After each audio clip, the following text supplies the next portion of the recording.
Good evening. This is the March 8th, 2016 meeting of the Middlebury Select Board, and as tradition here in Middlebury, the town manager calls the meeting to order and takes nominations for the position of chair of the board. So I will open the nominations for the position of chair. Well, I'd like to make the motion, or nominate Brian Carpenter to be the chair. Is there a Second. Second by Donna. I'd like to nominate Susan Shashak. I'll second that. Okay. Are there any other nominations for the position of chair? Okay. Hearing none, I'll close the nominations and entertain a motion to elect a chair. So moved. I'll second. Should they be sworn in first? Oh, okay. Oops. Okay. Point of order. Oh, yep. So Heather, Victor, and Stan. Oh, I guess I am the. Yeah. Oh, yeah. Oh, when you're re-elected, you have to swear in again? Yeah. Raise your right hand. So, there's two oaths. The oath of allegiance. Do you solemnly swear or affirm that you'll be true and faithful to the state of Vermont, and that you will not directly or indirectly do any act or thing injurious to the Constitution or government thereof, so help you God, or under the pains and penalties of perjury? I do. And do you further swear or affirm that you will faithfully execute your duties as an elected official of the Select Board for the town of Middlebury, and will therein do equal right and justice to all persons to the best of your judgment and ability, according to law, so help you God, or under the pains and penalties of perjury? I do. I do. Now, I have these for you sign in two places.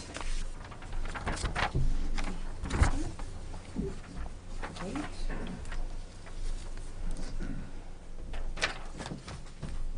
I want to thank you all for running, and congratulations on your elections.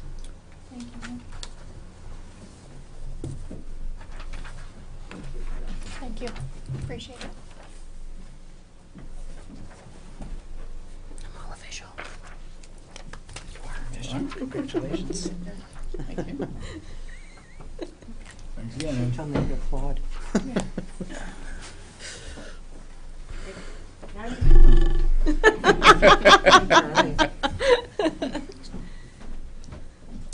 Okay.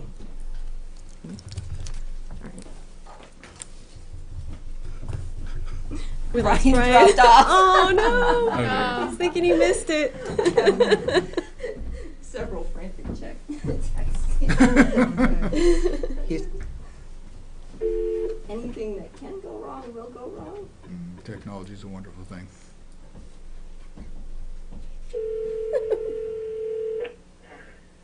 I dropped off, Kathleen. Oh, that's okay. Well, we had a little procedural snafu in that we had to have our elected officials sworn in before they voted on this Well, that makes sense. Okay. So, we have a motion to elect a chair, and I will proceed first with the first person nominated, which was Brian Carpenter. Could we have discussion? Sure. Go ahead. Yes, I would just like to say that I'm nominating Susan because I feel she's been very clear in saying that she wants to be chair, that she's been consistent in both her declaration of that and her attendance at meetings. I think she's also been very diligent about open meeting law and following Robert's Rules of Order, and I think she would be an excellent chair in terms of managing our agenda going forward. So I would hope that my fellow Select Board members would consider that when choosing who they choose for chairing. And I really regard her highly. Thanks, Laura. Any other further discussion?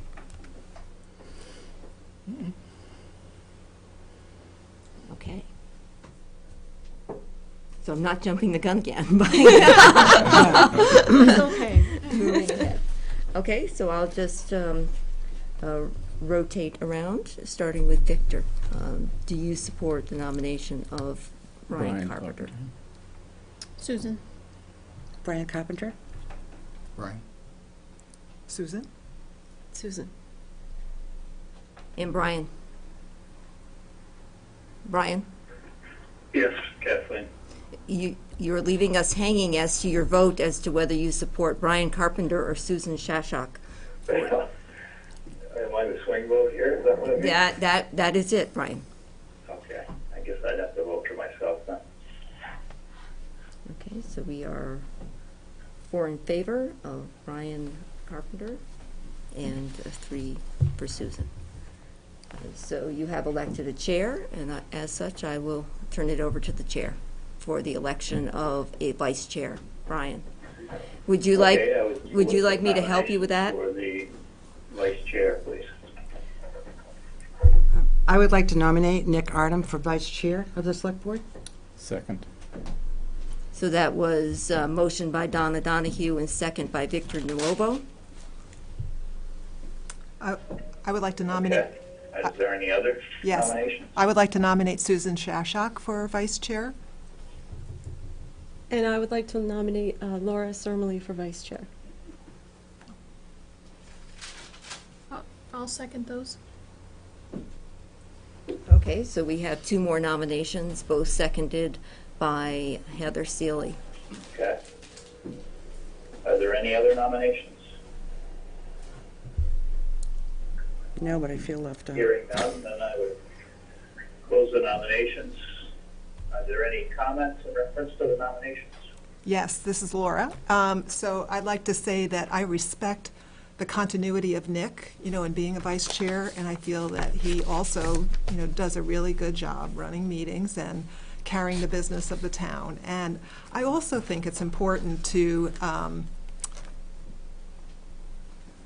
consider Susan for vice chair because of, again, the reasons I thought she would be a good chair, of her consistency and her clear expression of wanting to be a leader for our select board. And I'm glad that many of us are willing to consider leadership positions. And I think we have plenty of work to do, that we will all be leaders of something as we carry on our business. And I will definitely support whatever the outcome is, but I just wanted to make those comments. I'm complete. And I wanted to say I had met with just about all the board members. I think Victor's the only one that I hadn't met with ahead of time. And it's interesting to me, Laura was very clear in her willingness to be vice chair and wanting to seek out leadership positions. And I think that that's good. And I also would like, I'm kind of interested in the fact that the two of the people, Brian and Nick, are both travelers. And I'm thinking if, the consistency of having people here, I don't want us to get into a situation where the chair is on the phone or the vice chair are both on the phone and trying to run a meeting because you can't see the people out in the room. And then we're sort of relying on someone else to run those meetings for them. I'm not sure how I feel about that yet. Maybe we can work that out. But I do like the fact of consistency of the people having a good record of being here. At least one of them, I think, is important. And that's it. And I think for Laura, she's done a lot since she's come on the board and purposefully seeking out those leadership positions. And I'm very happy to say that she's done a very good job in so many ways, and I'm very pleased with that, of being able to present her as a vice chair nominee. Even though I'd like it myself. I do think Susan's point about traveling is well taken and something to consider, and that it is good to have, whoever is paired to be someone that maybe doesn't travel as much, and I do think that that's a good point. It's a thing that we need as a board to consider, and how we're going to handle that going forward.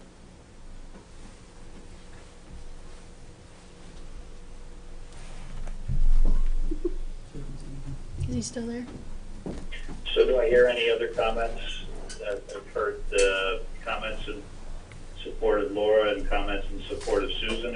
Is there anybody who wishes to make any other comments? I guess I'll make the comment that, and it would stand for both the chair and the vice chair, that I think both of these people have been at our meetings either virtually or in person. I think it's an era where we have people who have jobs that serve on the select board. They give up a lot of their personal time. It still means they need to carry out their job functions that earn a living. Some of us have the good fortune of not needing to travel for our jobs, but I don't think that should be something that we dismiss someone for because they do need to travel in their jobs. So long as they're doing their duties diligently, I don't feel that it's a critical matter for our board. So I still support both of their abilities to serve as both chair and Nick as vice chair.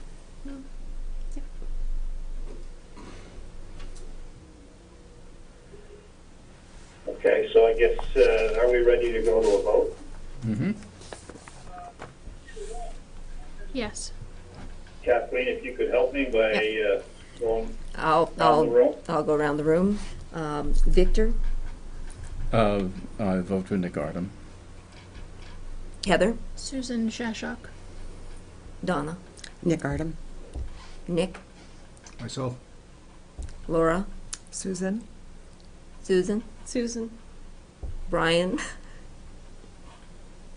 Brian, it's your turn. Where are we at with votes? We have Victor, Donna, and Nick for Nick Ardham. Uh-huh. We have Heather for Susan, and Laura for Susan, and Susan for Susan. Okay. I'm gonna vote for Nick. I think it's important to have some leadership stability from year to year on the board, and I think it's appropriate to with the number of projects that we've got going to have some continuity with Dean stepping down and Nick having been involved.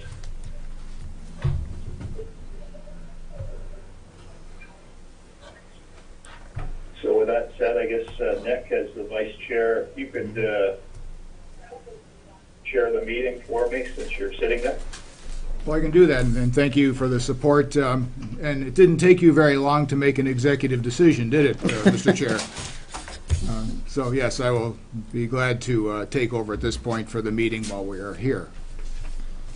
Will you be staying on for the rest of the meeting, or do you have other? It'll depend if I get cut off. We're just getting ready to board a bus. I got cut off before, but I'll try to. Okay, well, okay, very good. Well, if anything that comes up for a vote, we'll obviously check to make sure you're still with us. So, okay, well, again, thank you. So we'll proceed on with our regular meeting. One of the first things that we do on a regular basis when we start up is we set the date for our regular day and time for our regular scheduled meetings. We have historically, as long as I've been on the board, we've had the second and fourth Tuesday at 7 o'clock. And so the question is this still acceptable?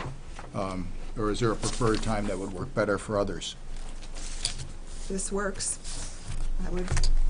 I know sometimes we considered whether 6 o'clock was a better start time, and maybe there are times when we would consider that, but I think 7 is actually better for most people, including myself. Okay, good. And we have had cases in the past where we've made special exception during legislative session periods so that our legislators could come in on a Monday because they are typically in town Monday, and Montpelier works That too. Tuesday to Friday. So, okay, so then I guess the first thing is we have a motion to establish 7 p.m. on the second and fourth Tuesday of each month as the time and date of the Select Board's regular monthly meeting. Is there a motion for that? A motion made by Victor. Second. Second by Laura. Any discussion other than that? Okay, then all in favor, raise your hands, please. Brian, where's your hand? It's coming out of the phone. Okay, so we are 7 in favor and no opposed. Okay, the second thing that we do is we designate a newspaper of record for the publication of the official notices of the town, and the Addison Independent has been and continues to be our publication of record. Is there any discussion on that? Any reason to? No, they, I think, should be the one. I don't see any reason to change. Okay, very good. So then, is there a motion to designate the Addison County Independent as the Select Board's publication of record? So moved? So moved by Susan, a second. Second by Donna. Any other discussion on this? I would like to make a comment on it. Yes. Recently, I'm sure you saw in the Addison Independent, they were the recipient of many, many awards, journalism awards. Mhm. I think we're very fortunate to have them in our community, and it's very fortunate for us that they are our publication of records. So I just wanted to say congratulations to them for that, and we're grateful for their work. We are, and thank you. They're an outstanding organization. Okay, hearing no more discussion on this, all in favor of the motion, please raise your hand. My hand's raised too, Nick. Okay, then 7 in favor and no opposed. So the Addison Independent is once again our publication of record. Okay. See, we have a couple of things here, appointments we can consider. One is Addison County Solid Waste Management District Board of Supervisors for both our delegate and our alternate. Resident Eric Murray is the town's current delegate and has expressed an interest in continuing in that role if we so choose. And Laura, our own Laura, is the current alternate. Do we wish to make a motion to continue that, or any changes? I'm fine with that. Okay, so you making a motion? I move that we accept Eric as the delegate for the Addison County Solid Waste, and I'll be the alternate. Good, is there a second? Second. Okay, so Laura's made the motion, second by Donna. Any further discussion? All in favor, raise your hand. Brian? Awesome. Brian on the bus. Okay. Can you hear me? Oh, there he is. I voted in favor. Okay, so great, 7 in favor. I think I know that commercial. Great, thank you. I'd just like to make a comment, Nick. Yes. Because I have heard back that Eric has been good Mm-hmm. on that district, and I Excellent. thank him if he's watching tonight, so. No, Eric Eric is is a- very enthusiastic and supportive of the solid waste district. Yes, he is. Excellent, that's good. I mean, Eric is really is a great civic individual, minded individual, so that's nice to see. The Green Up Day Coordinator, have we heard anything back Yes, from Peg? Peg is willing to accept, and she's also willing to understand if you'd like to recruit others. Well, that's going to be a big position. topic of discussion for the board anyway, but here's your point. Okay, so resident Peg Martin is the town's curtain coordinator for the Green Up Day. I'd like to move that. And Victor has made the motion to re-up her. And is there a second on it? I'll Go ahead. Susan, go ahead. Okay. I'll second. Motion by Victor, second by Susan. Any further discussion? All in favor, raise your hands, please. Brian? I'm in favor, Nick. Excellent, thank you. Okay, so we got that, good, good. So now we move on to the regular part of the business, and it's the approval of the minutes from both February 9th and February 23rd. We'll start with February 9th. What happened at this one is that we did approve the meeting minutes from February 9th at our last regular board meeting, but then something was left out, and that was the action on the matters discussed in the executive session. Did not actually get printed in this. And so, Susan, would you like to summarize what that was? Do you feel comfortable, or you want me to just go through it? You go ahead. Okay, well, what it was is an executive session. We entered into executive session following the meeting. The purpose was to review the payment to K Street Ready Mix for the work that they did in 2015 for some various sidewalk work. As you recall from some of the discussion, some of the work did not fully meet the specifications that were set forward. And so the discussion revolved on whether we would pay them a percentage of what was due to them based on the percentage of work that complied with the specification. We wanted this made this known that this is not construed as a policy. We're not establishing a policy for this in the future, but it was this one particular project, and that we do reserve the right to insist on strict compliance for future contract specifications, and we will. So anyway, we did approve in discussion a partial payment, and because you actually moved that we did that, correct? And then I seconded it, and it was unanimous from the board, all 7 in favor of this and none opposed. And so then we adjourned at 9:45 for this issue. We had one absent. Yep. So it was 6 in favor, none opposed, 1 absent. It says here 7. Oh, I called in on Brian the, called Brian in. did call in. Okay. Great, Yes. he did. So he Okay. did, so we were all here. So anyway, okay. that was the change from that February 9th meeting. Okay. So if, could have a motion to approve that change, that would be in order. I'll move, although the notes as presented tonight do need to be amended to signify that it was passed by Yes, all. yes, So yes. that's my Okay. motion. So is there a second on that? I'll second. Okay, so the motion's made by Laura, seconded by Susan. All in favor of this, please signify by raising your hand. I'm approved. Okay, so it's 5 in favor and 2 abstain. Laura, or Heather and Victor, because they were obviously not there at the time. Okay, so the next thing is need a motion for the approval of the minutes from February 23rd, which was our last regular scheduled meeting. Is there a motion for that? I move that we accept the minutes from the February 23rd. Okay, Donna makes a Meeting. motion. I'll Second? second it. Laura, second. And any changes to the meeting minutes from the February 23rd meeting? Nope. None. Outstanding.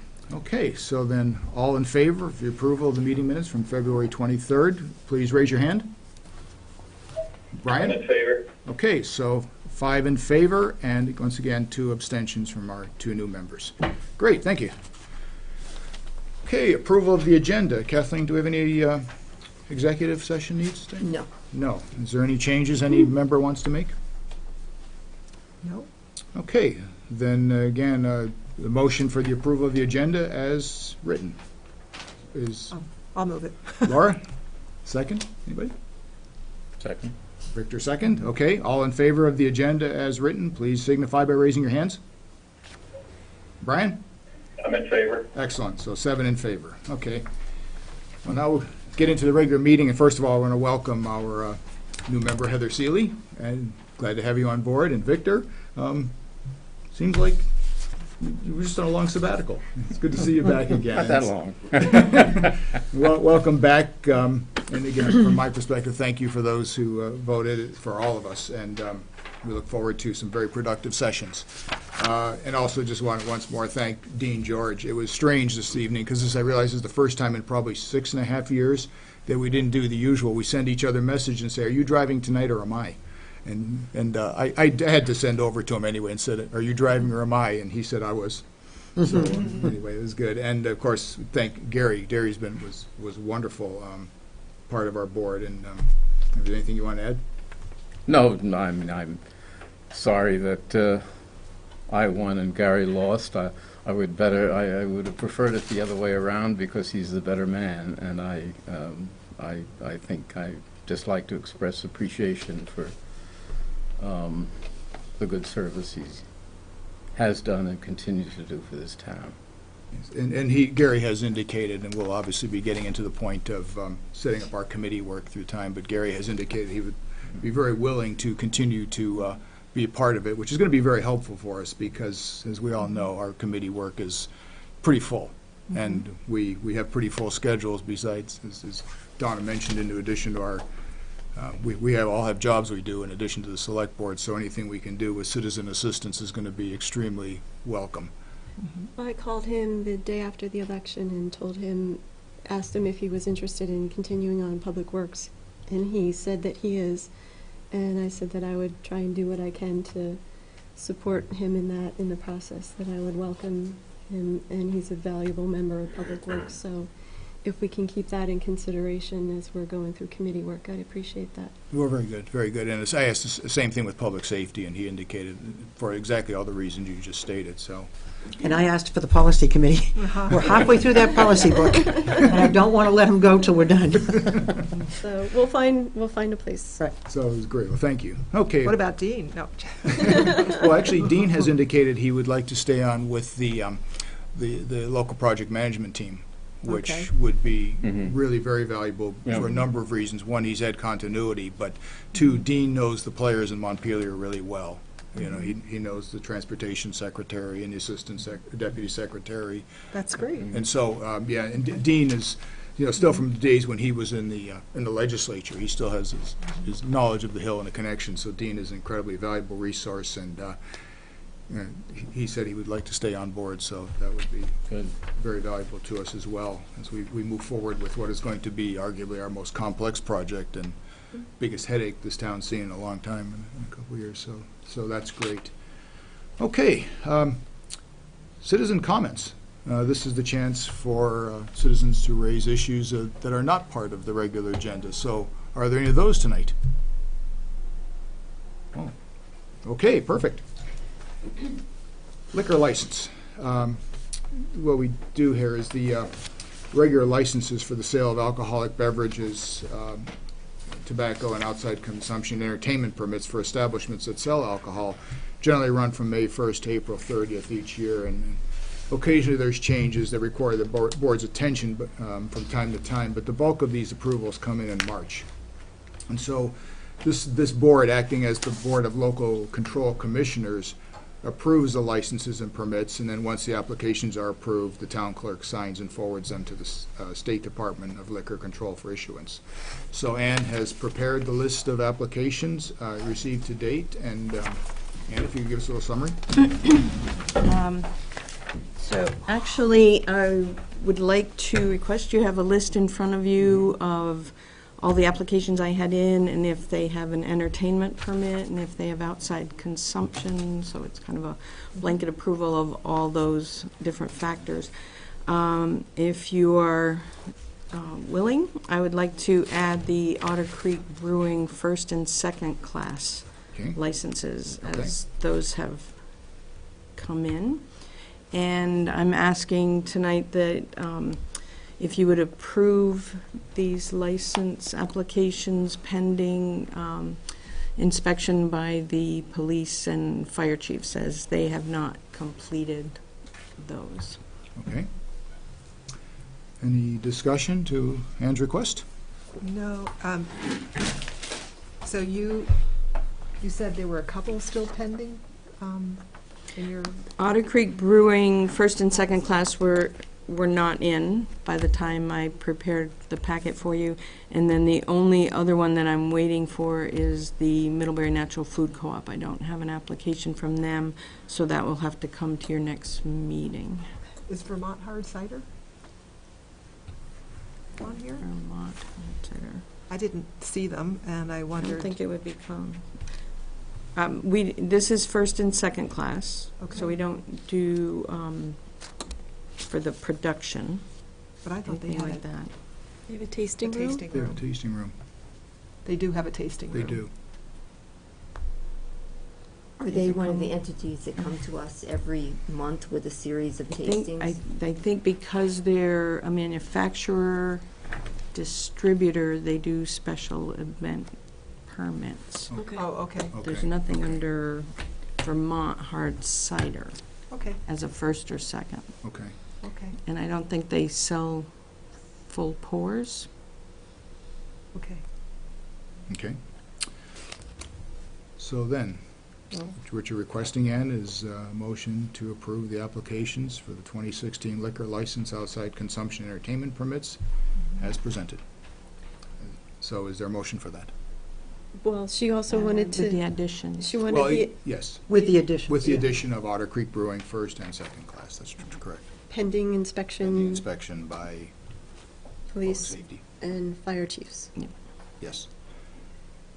So I'll make that, I guess, or so moved. Okay, is there a second?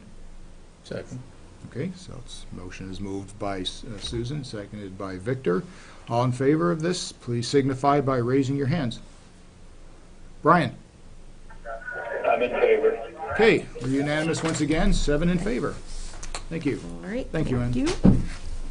Okay, and I know I don't have to look around and guess who is going to fill in this. It's the green uniform is always a good indicator. So we have District Ranger Christopher Mattrick from the U.S. Forest Service, Green Mountain National Forest, in the Rochester, Middlebury Ranger Districts, here to visit with us. So welcome.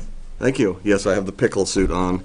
And I have to say that this is a lot, hi Kathleen, this is a lot more, probably the most formal select board I deal with, the biggest one. So I'm not used to being on camera or being behind a microphone, so I have a big booming voice, so if it gets too loud, just let me know. Thank you for having me tonight. I just wanted to, a couple of years ago, I guess I came to an informal meeting with Kathleen about the Abbey Pond Road, and I haven't been back since to a formal meeting. I'd like to get around every year or a couple of years to all the select boards on the Ranger District just to see, get the pulse of the communities of the select boards and hear anything that you might have to say and let you in on some things that we've been working on over the past, I guess I got here in 2012, so since 2012. You know, Middlebury's the biggest community that touches the Ranger districts, but it's also one of the communities that has one of the smaller land bases, so big town, small land base for us here. So we actually don't have a lot of land management activities that go on directly in Middlebury, but, you know, we did have some landowner concern that came up with Abbey Pond a couple of years ago, and just kind of checking back in, I haven't heard anything negative from either of those landowners since that time. So it seems like the little bit of work that we put in, and maybe the town put in, and those landowners put in, solved the problem, or maybe it was a flare-up and not something that was chronic there. So unless you've heard something, we're considering that solved. Yes. Seems fine. People are Very good. enjoying the region. We've also completed 2 analysis documents in the past couple of years. One's called a travel analysis process, where we look at all of the roads on the National Forest and we determine whether it's a complex kind of system to go through, but the nuts and bolts of it, is it a road that we need to maintain future access, whether it be for public access or administrative access on the National Forest, or is it a road that was built a long time ago and it's suffering from any variety of resource damage or misuse or not use? And we just completed that process, and for us, all national forests in the country did it. For us, it was a very small percentage of roads that we would look at to what we would call decommission, to take off of our system. None of them in Middlebury. I think it was probably less than 1% of our roads that we designated to decommission. It wasn't a decision document, it was just purely kind of an informative thing that we'll refer to over time as we move forward with individual projects and say, hey, that road that we said we were going to decommission is now in this project area, so we'll put that on the list. The other one was a very similar process, only related to trails, to hiking trails. We have a lot of hiking trails on the National Forest, a lot of motorized and non-motorized trails, and we have the second largest number of trail bridges in Region 9, in the eastern region of the U.S. Forest Service, something like 400 trail bridges on this forest. It's just the nature of the landscape. It's steep, it's wet. So we went and we looked at our trail system, and on the northern half of the forest, the Rochester and Middlebury Ranger District, again, there wasn't anything in Middlebury that we would consider to decommission or add or anything like that. But there were a handful of trails scattered across the district that we felt weren't getting utilized anymore.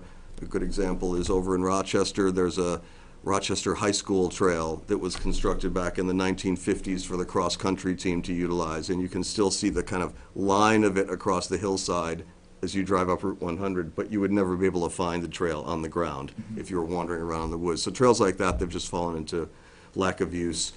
And we've also looked at some trails based on new and emerging recreation trends like fat biking, winter use of mountain bikes, backcountry skiing, and mountain bike use that are across the district that we're considered to add to our network, that we might, in certain areas, add trails to the network as well. So again, nothing popped up in Middlebury, but we're always open to ideas. If the town says, you know, we'd really like to see a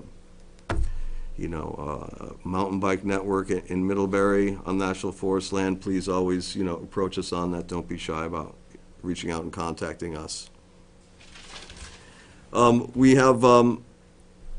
We're seeking to kind of heighten our connection with Middlebury College a little bit. The Bread Loaf campus is surrounded by the Green Mountain National Forest, and we see great opportunities where we can work with the college on us providing opportunity for college clubs and maybe students to do internships on the National Forest, and also for some of those same clubs to adopt trails and help us maintain trails on the National Forest. And most recently, the Norski Trail right up across from the Middlebury Snow Bowl, in Ripton, Hancock, depending on where you are. The Middlebury Mountain Club has adopted that trail, and they're helping us remove a dilapidated bridge on that trail that's actually located in the Breadloaf Wilderness, and they're going to help us haul that trail out, or that bridge debris out. So it's great to have that kind of connection with the local college. And we also continue to work with the Hannaford Career Center and the Addison County Counseling Service. They both send students over to the Middlebury office occasionally to make signs or paint signs or any number of activities, and also get out onto the forest in the summertime. They did a lot of work on the Abbey Pond Trail, as a matter of fact, at one point. So those are kind of the quick updates. The main reason I wanted to come tonight is we've been, nationally, the Forest Service and all of the USDA agencies and almost all federal agencies have been kind of mandated to shrink the footprint of federal government. And that's not necessarily to get rid of land, but it's to get rid of structures, infrastructure, things that cause, ongoing maintenance and repair issues. And our regional office has identified the Middlebury compound as one of those facilities to be conveyed, to be what we would call excessed. We're down to we're down to 3 full-time employees that work out of that office, 1 seasonal employee, and a couple of people that use it as kind of a telework location. It's a lot of facility for 3 people. The Rochester office was also built back in the 1990s and is a much bigger facility and could easily absorb the staff that currently work in Middlebury. I and the staff, as you can imagine, probably the staff of the Middlebury office have some hesitation about it. The idea of removing ourselves from the population center on the district is a little bit disheartening to us. So we sought some clarification from our regional forester in Milwaukee last year to understand what they actually meant by, because it just came in our budget direction, analyze, closing the Middlebury facility. And then the next year it said, close the Middlebury facility. So we wanted to understand what exactly that meant. And they by no means expected us to pull out from a presence perspective from Middlebury. It's facility related. They want us to get rid of the facility, that infrastructure. So it's kind of left up to our own interpretation of what that means, maintaining a presence in Middlebury. We've viewed it currently as maintaining a visitor information presence in Middlebury, that there wouldn't be an ecologist here any longer, or a forester, or a wildlife biologist. They'd be based out of Rochester, but still managing the forest as it extends into Middlebury and the other towns. But, in Middlebury, we sell more firewood permits and Christmas tree permits that we do at any of the other offices here. It's just a high traffic spot for that activity. So we're looking for opportunity where we might be able to locate a full-time visitor information person and the associated infrastructure, brochures, T-shirts, maps, things like that would go along with that duty in Middlebury. And we're kind of exploring different options. And when I saw the new town hall going up over there, that popped into my head like, oh, is there an opportunity there where we might be able to locate this individual? It's essentially one individual. Ideally, we would also have some telework locations, like just vacant spaces where a person could come and set up a computer and work if it's bad weather or they happen to be passing through this area. I don't know whether that option exists or not. The government is certainly willing to pay rent, lease, but I don't know I've never seen the floor plan or anything like that, although I see some lovely pictures over there for the first time, whether that's an option or not. I'm not expecting an answer tonight. I'm just kind of throwing it out there as a potential from our perspective. We have talked with the Addison County Chamber of Commerce, who is also in the hunt for perhaps a new location as well. I don't want to speak for Sue, but we have been talking with them about co-locating because the type of service that we would provide is very similar. It seemed like a good mix for us. We also have several other sister USDA agencies that have offices in town. NRCS, the Farm Service Agency, both have offices scattered around in Middlebury. And have not yet, but plan on reaching out to them to see if there might be some opportunity there as well. But we're looking for some place prominent. We wouldn't want to be squirreled away in the back door of some building somewhere where no one ever would kind of pass by and see the sign. So, now I've talked enough, and I'm a fast-talking New Englander, so I'm happy to field any questions or concerns or thoughts you may have on the office closure or anything that I've mentioned. So could you outline the process which you're going to go under by accessing the facility? Yeah, so it's a long process. So our timeline currently looks like, I have told the employees there that we are probably going to need to be out of the building by October of 2017. Because for us to convey it, we have to be out of it. It's not like it's a house where you can continue to live in it while you're trying to sell it. Government properties need to be vacant. And then it would be advertised on government auctions. It would be cleaned, and then it would be spec'd and everything, and advertised on general service agency auctions. And there would be a big sign posted out front of the building with an opportunity for anybody to submit bids on it, and it's a sale to the highest bidder. There are some other programs with which federal facilities can be transferred to other governmental agencies. I'm not intimately familiar with them. I do know I worked on the White Mountain National Forest in New Hampshire when one of their ranger district offices went through the same thing over there. And there was discussion with the town of Bethlehem in New Hampshire about whether they wanted the facility and how it might be transferred to that town. I wasn't in a role in that, on that forest to be intimate to that process. And then it goes to the highest bidder. We anticipate conveyance in 2018. As with all things, it's subject to a time slip. A little bit of slippage in that timeline, but we have been told that 2018 is the time. I could see it maybe slipping into the early part of 2019, but not too much beyond that. Thank you. Questions or comments? Laura? Well, thanks, Chris. That was very clear. Try to be.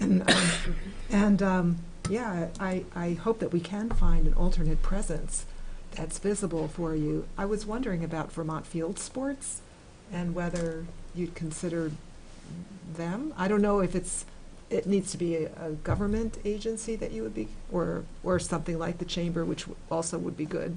Yeah, for us, you know, we have to be, we can't show bias towards anyone, and I think there would be the appearance of bias if we were to co-locate with a private business, or even an NGO. I mean, I realize that the Chamber is sort of an NGO, but their mission is very similar to what our mission is. They're not a business trying to make money. So, you know, the other places that are considered, you know, like the Regional Planning Commission where they are, that might be an option. I don't know exactly where they're located in town. And then those sister agencies. You know, one option that's I need to explore is for the existing office to become, there are these things called USDA service centers, which are facilities owned by the USDA, not any specific agency within the USDA, but the USDA as a whole, and then all of the agencies that are under the USDA umbrella can rent space from that facility. So we'd essentially rent back space from something that we used to own. It's something that the staff in the Middlebury office would very much like me to pursue, and I told them I would look into it. At this point, it's the Forest Service needing to get out from underneath the ownership of that office complex, that compound there. And it's quite a nice, I mean, the outbuildings and the main building's a little old and probably needs a little bit of rehab, but the outbuildings are in great shape, so.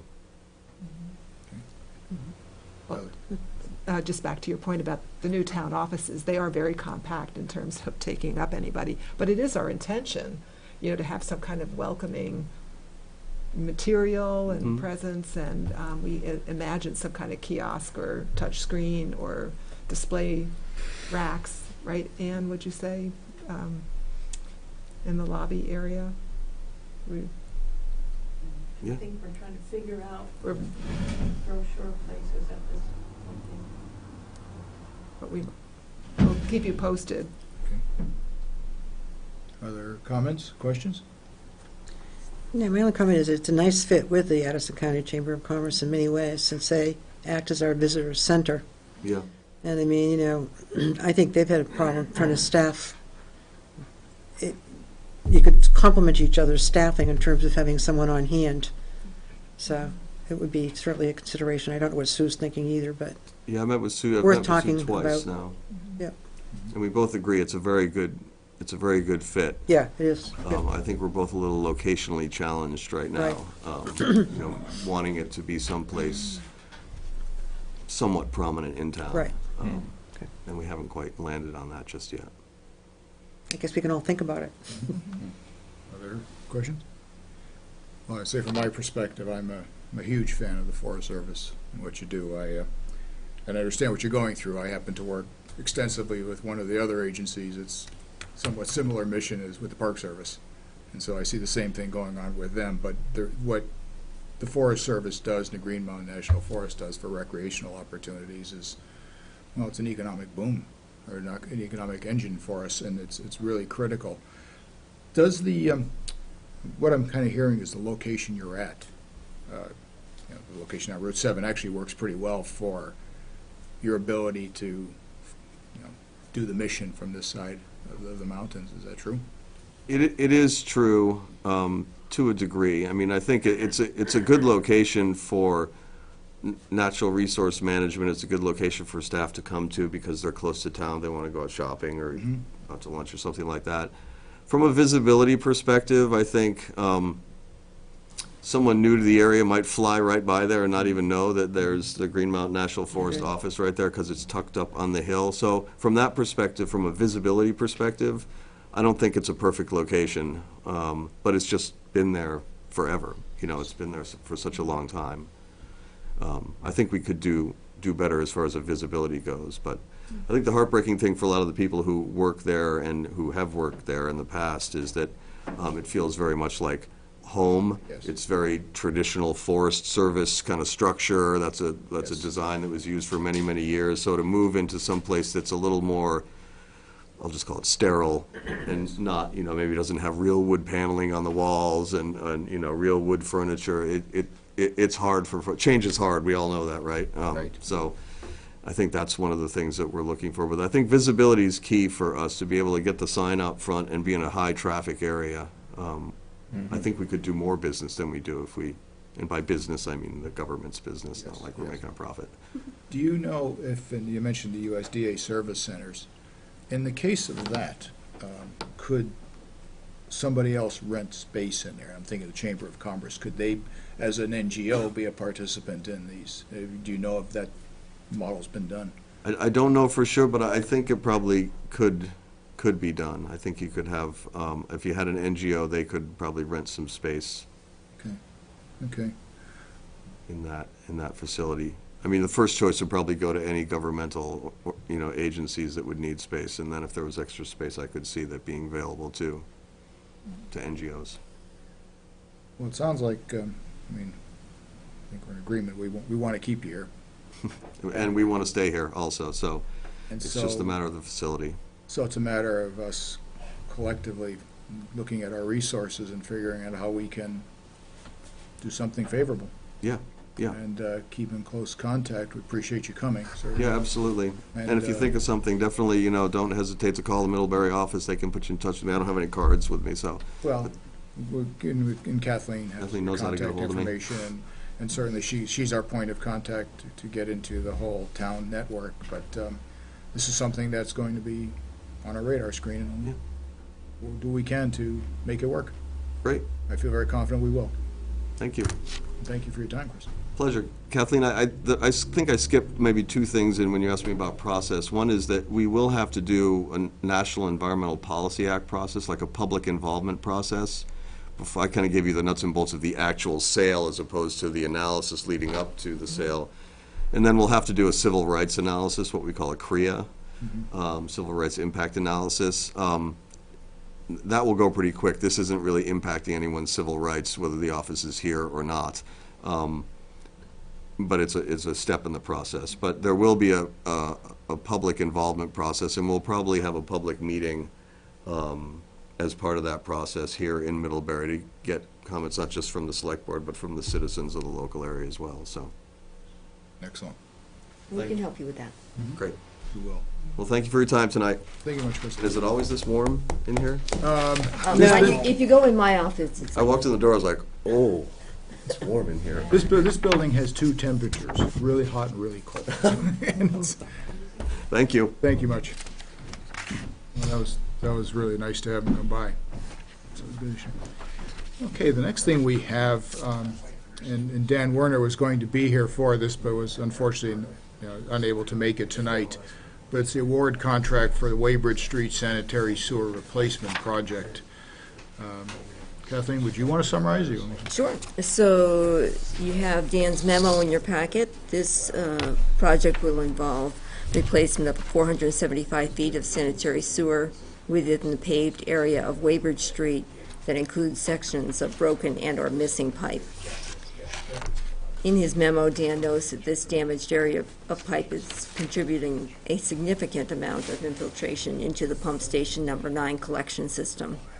In addition, the project will replace a sanitary manhole along Gorham Lane that has been infiltrated by groundwater channeled there from an abandoned sanitary sewer line. There were 3 proposals received by the town. Green Mountain Engineering, $15,530. DuBois and King for $26,892, and Aldrich and Elliott for $38,100. Dan has reviewed the bids. He sees that the Green Mountain Engineering bid is complete and thinks that their fee of $15,530 is appropriate to the work and recommends the board's award to Green Mountain Engineering. Questions for Kathleen? Not for Kathleen, but I always find it so interesting to see the disparity in It is. the bids and why that happens. I wish I could understand that so I could evaluate it better, because of course you want to support the lowest bid, but is there something missing that we should be looking for? And I'm trusting that our officials have. So I would support his recommendation, but it's still curious to me, and I wish I knew more. It can be a variety of reasons. I mean, sometimes somebody really wants the work, and so they're gonna do a low bid. Sometimes they don't want the work, so they do a high bid. Sometimes, sometimes they really, they're much more, their operation is much more set up to do that kind of particular work versus something else, and so they've got the equipment, they don't need to rent other things. I don't know if Heather has any other suggestions of why it comes in that way. Sometimes you're just better able to take it on, and it's less expensive.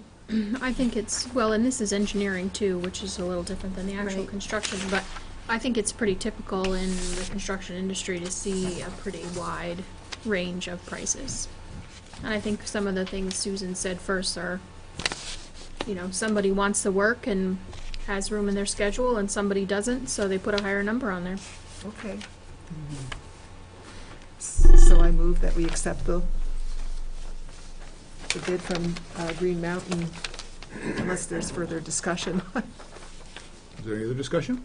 I'd just like to ask a question. Has Green Mountain done services for us before? Yes, they have. They have. Satisfactorily. And satisfactorily.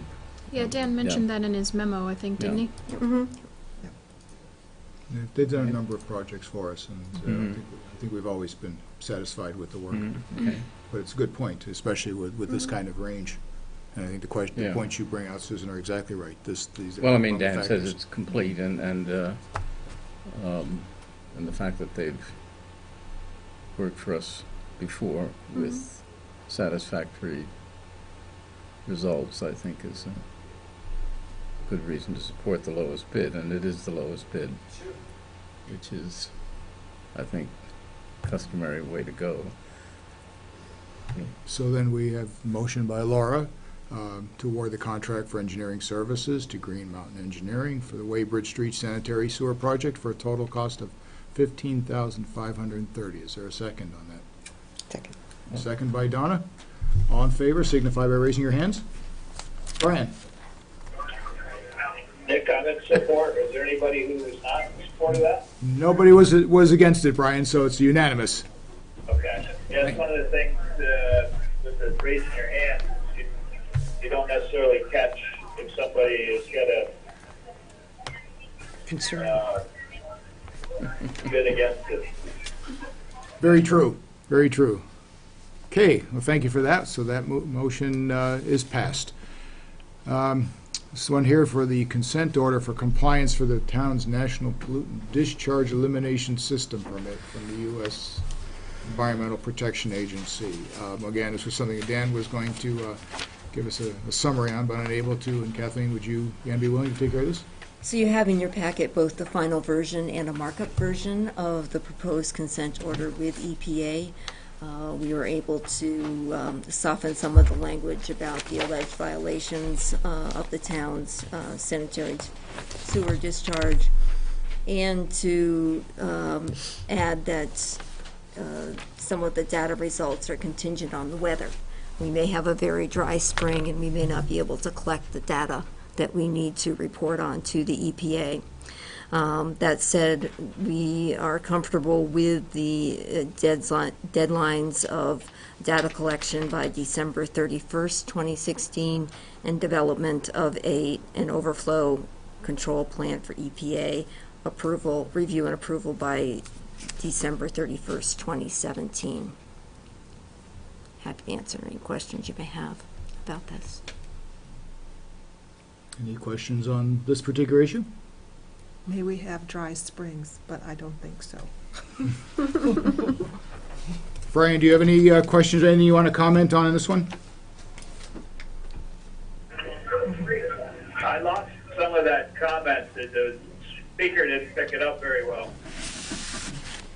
Oh, I was just joking. We were talking about the weather, Brian. So do you any questions with regard to this this item number 9 regarding the compliance with the town's national pollution discharge permit system from US EPA? No, I don't. Okay, so then guess we'll look at assuming a final draft of consent order is available. So I guess we have that. Is available. And so if the board is amendable, we have a motion to approve the EPA order on consent as presented. So moved. Susan's made motion, second, I'll second. and Laura's second. Any further comment? Okay, all in favor signify by raising your hands. Brian? I'm in favor. Okay, so we are 7 in favor, none opposed. And thank you for that one. Item number 10 is a request for easement request for the Center for Emerging Technologies, which is 5 Court Street. They want to construct a new entrance that would be compliant with ADA handicapped accessibility, so it'd be a ramp. Now, the issue is it potentially could work its way onto the public way, onto the sidewalk. So it's this geometrical difficulty, if you will. They need to build this, and there's a good reason for it, but then it could have some impact on the sidewalk. So at this point, I understand there's not a design. It's just at this point something they need to address. So what we would be looking to consider is a request from the Center for Emerging Technologies to be granted an easement in support of the proposed project to replace the entryway. If this board is amenable, we can consider granting the easement. Town Council has reviewed this and recommends that the board authorize Council and our town manager, Kathleen Ramsey, to negotiate the easement documents. So they would be our oversight on this as the process moves forward. Is there any discussion, any comments on this? It seems like a really wide sidewalk there. It does. It does. So I think it would be okay. Donna? No, I thought the analysis of it and the town council's comments on it, you know, obviously it's something you'd like to avoid going forward with any other buildings, but given the situation we're in, you certainly want it to be handicapped accessible, I believe, and I think empowering the two of them to work out, you know, there should be room to put in a ramp there. I thought it was very well explained, and I thought it was very clear what the consequence would be initially and long-term, what our plan is. Good. Other comments? Yes, Heather. I understand the need for putting the easement in place before drawings, but I'm concerned about knowing what those boundaries are before we're giving permission for the project to go ahead, so I wondered what that procedure would be and whether it would be dealt with within the DRB or whether we'd have an opportunity to look at it prior. I think we're going to bring it all back to you Okay. before granting the I easement. just would like to see how much it's taking up and what the design is going to be before I gave approval. And Ted Dunnigan is Yeah. here, and he may So, be so able to could provide I, some. I mean, I agree that, so it'll all come back here for final approval, is that correct? Yep. Okay. Yeah. Yeah, This is just to have Kathleen negotiate, so. yeah. Right. No, I understand And this that, allows but, them to go forward Right, and design Right. And it comes something. back. Yeah. right. Then they'll come back to us. And Yeah. I'm sure they're going to try to make it work as best as it can be. I just would like to see it before I agreed. Oh, yes, and that would be the Yeah, case. yeah. This is just to proceed with the negotiation process. Ted, is there something you were going to add? Sorry, Ted Dunnigan. I don't represent VSET, but when the college used to own this property and when they transferred it to VSET, part of that agreement was that the college would maintain the building. And so we have been actively involved, and I'm actually the project manager involved with this renovation. We're pretty far down the design road. We have very detailed plans. They've actually been reviewed by the Design Advisory Committee. We've received an opinion from the zoning administrator that at the time that she reviewed the plan, she did not feel that a full DRB review of the project was required. All of that being said, I'm more than happy to share plans with you, with the public, with whoever wants to look at them. It's a good project. It was well received by the Design Advisory Committee. So there were some concerns in council's letter about sidewalk equipment maintenance, width of that. That's all been taken into consideration and Right, so the plan is to provide a ramp across the width of the building that snakes around and comes in the front entrance. okay. And so that ramp then projects out beyond where the steps extend onto the sidewalk today. It's up roughly another 6 feet 9 inches is what that ramp is taking up. It leaves about 5 feet 5 3/4 inches of sidewalk left, and the town sidewalk plow is 5 feet wide. Okay. So you've got just under 6 inches of clearance there. And we're not less than the 5-foot minimum setback for. So as the building sits today, the property lines are the drip line of the building. It's literally the shape of the building, and the front steps actually project out beyond the property line today. Yep. And so it's already not compliant with zoning. Right. That whole front facade and step, as you see it today, isn't changing much at all. It's just the handicap ramp that's gonna sit in front of the whole thing. Okay. Zoning exempts handicap ramps from local review. Okay. So, all things considered, there aren't a whole lot of zoning criteria to consider here. Okay. But again, that's really up to your zoning administrator and how she rules on the part. Okay. Thank you for that information. The classic case of trying to fit contemporary, albeit very important items into geometrically limited old spaces. So I thank you, Ted, for that information. Any other questions or comments? It's nice to know that you're the man in charge of the whole project. It's always a good thing. It is.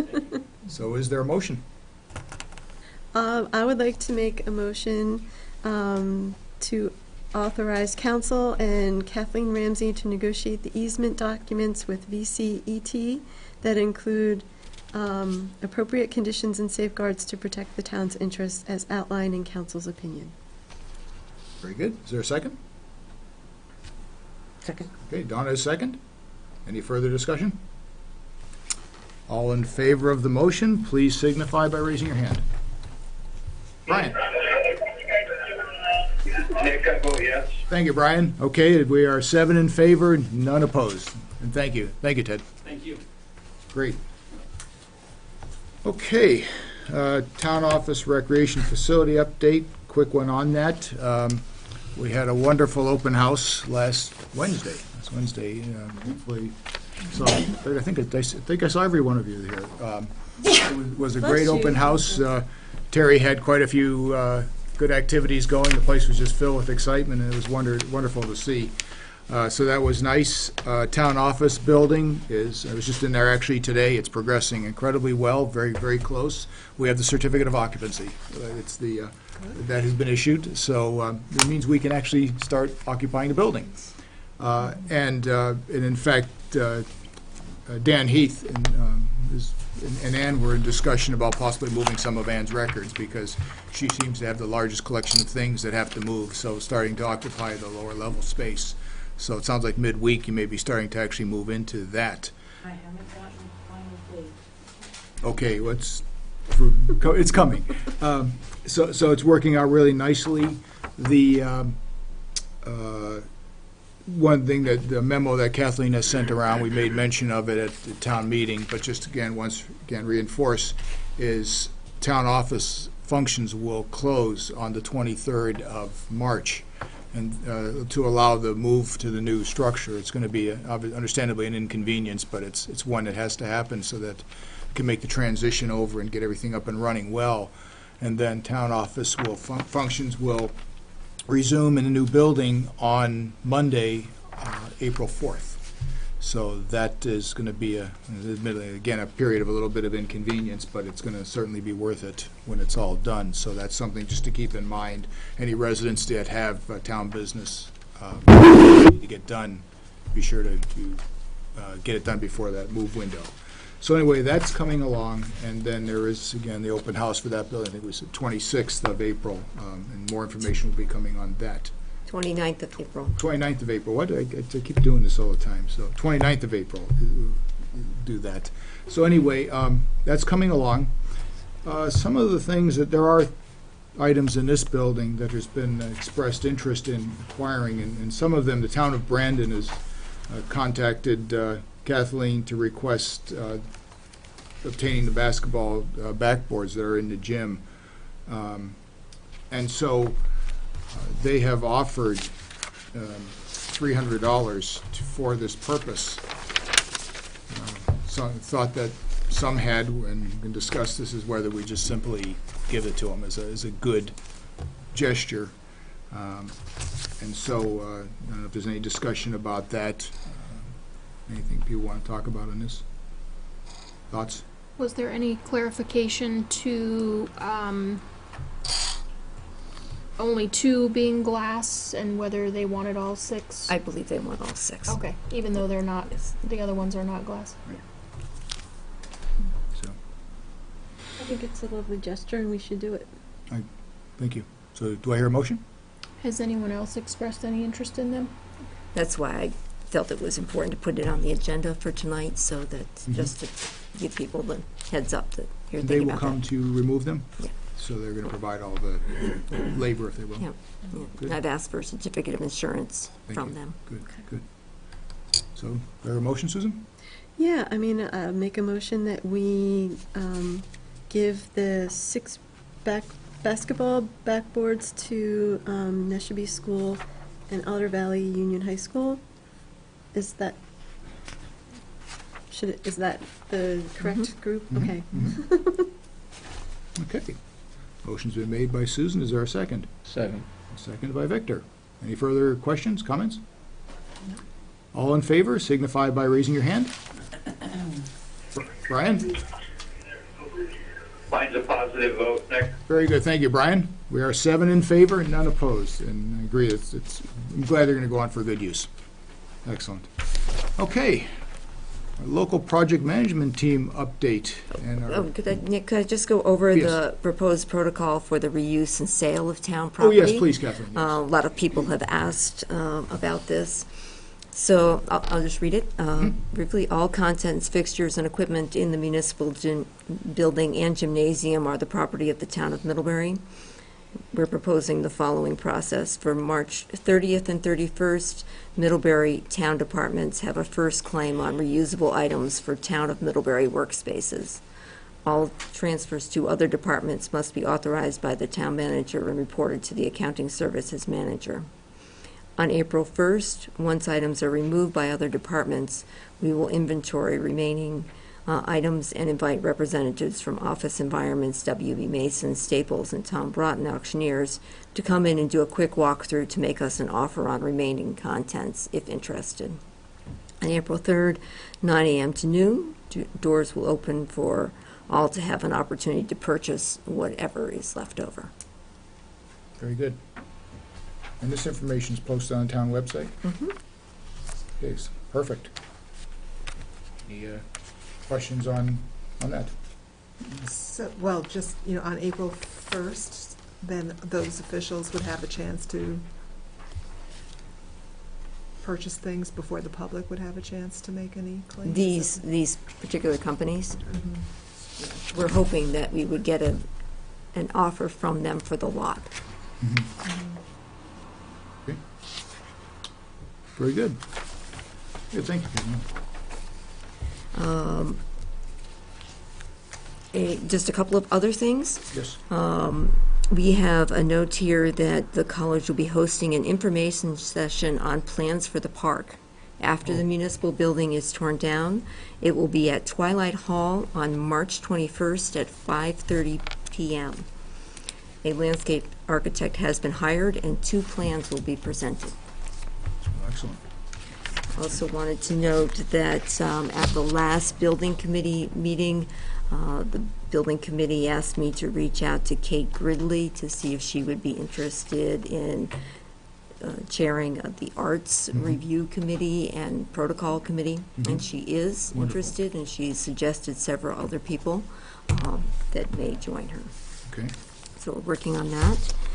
On the demolition of the municipal building, I want to note that Tom Keefe of Keefe and Weisner has offered to help us with the photo documentation and historical documentation of the gym and the municipal building at a discounted rate and within the timeline that we need to get that done, which is by the end of the month. Good. Yeah, Tom is an incredibly talented and very well-respected historic architect, historic preservation architect, so that's very good. Wonderful resource. Good. Thank you. And are we looking at, is it Friday having another? Friday at 8 o'clock. Friday at 8 o'clock, we're going to have another building committee meeting just to go over a few issues. And the role of the building committee is rapidly winding down, but we still have some last-minute details to work on. So that's your last meeting? We don't think it's going to be the last meeting. okay. No, we have a few details we have Okay. to work out, and so we just decided to have this to address them to keep the progress going. No, we don't think it's the last meeting yet. Okay. So, I thought that's what you were saying. No, so we're- that surprised me. I'm like, oh my gosh. no, Okay. I'm sure we're going to have more yet. Okay. We're getting close to the end. So, okay, thank you. Anything else? Great. Okay, now we'll move on to our local project management team update. And Jim. Okay, thank you, Dick. Okay, hello everyone. It's good to be here tonight and to update you following town meeting on where we are with our bridge replacement and rail line improvement project. And where we are now is in a very busy, productive, I think collaborative period of planning for the major construction next year.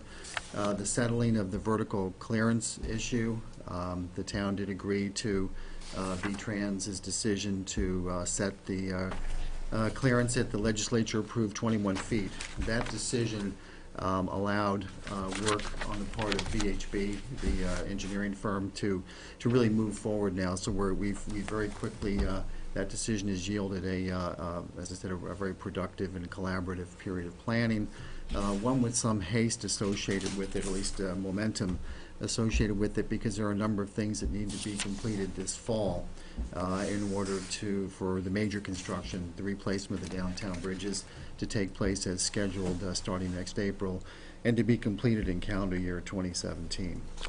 So I wanted just to briefly sketch out what those things are that are being focused on right now and that will become kind of the key projects in town this fall. And the key players in the planning process right now are VHB, the engineering firm, V-Trans, and the town. And so number one on the list is a new drainage system, which will take care of the current drainage problem that's created safety issues on the track, standing water, ice accumulation during the winter, and so forth. So a new drainage system is planned that will be centered on the old Lazarus building, the site of the current pop-up park here. There's been some initial test drilling that's taken place by a company called Geodesign, which is subcontracting to VHB to understand the nature of the ledge and the soil that lies underneath there. So that drainage system is at the planning stages right now, but the idea is that contracts would be awarded and work would begin starting around October 1st, so it could be completed either late this year or early next into the winter. So my work there on behalf of the LPMT is to understand both the kind of short-term and long-term implications of that drainage system. Short-term is construction. What's going to be the impact? This is going to sit right next to the post office and the National Bank of Middlebury. What's the impact on those two buildings in particular, as well as any surrounding area? Will Printers Alley be closed for a period of time? Any impact on Marble Works, and so forth. So there's a short-term impact. The longer-term impact has to do with water quality, and that's a very complicated scenario with this particular drainage system. And so I'm just investing the time with VHB and V-Trans and the Department of Environmental Conservation and understanding what the plan is for water that's going to fall into that, the stormwater runoff that's going to go into the system, and how it will be treated both during construction and then post-construction with normal flow here. So again, my work there is on behalf of the LPMT. I'll be reporting back to them what I learned, and that will certainly come back to the entire select board here.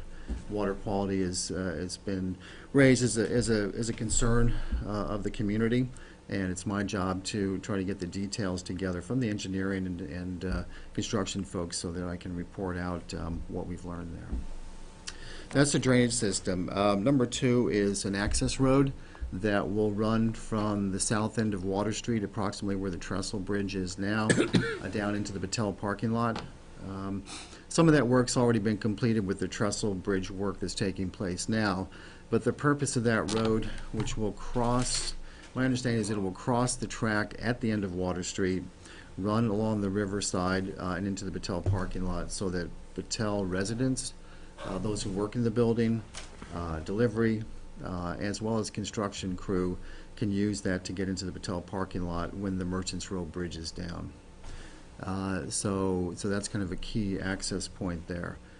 Clearly, impact on the Water Street neighborhood, the folks who live on the west side of South Pleasant Street, as well as the Battelle folks as well. So my interest there is in getting the details of that project, which are still being finalized by VHB, and then making sure that the right-of-way folks from V-Trans are down here, and I will host with them a neighborhood meeting for Water Street folks, South Pleasant Street folks, Battelle, whoever needs to have that information in hand about what the impact is going to be, what the timeline is going to be like, what happens after the construction is done, all those kinds of things that I think the neighborhood or the residents would want to know about.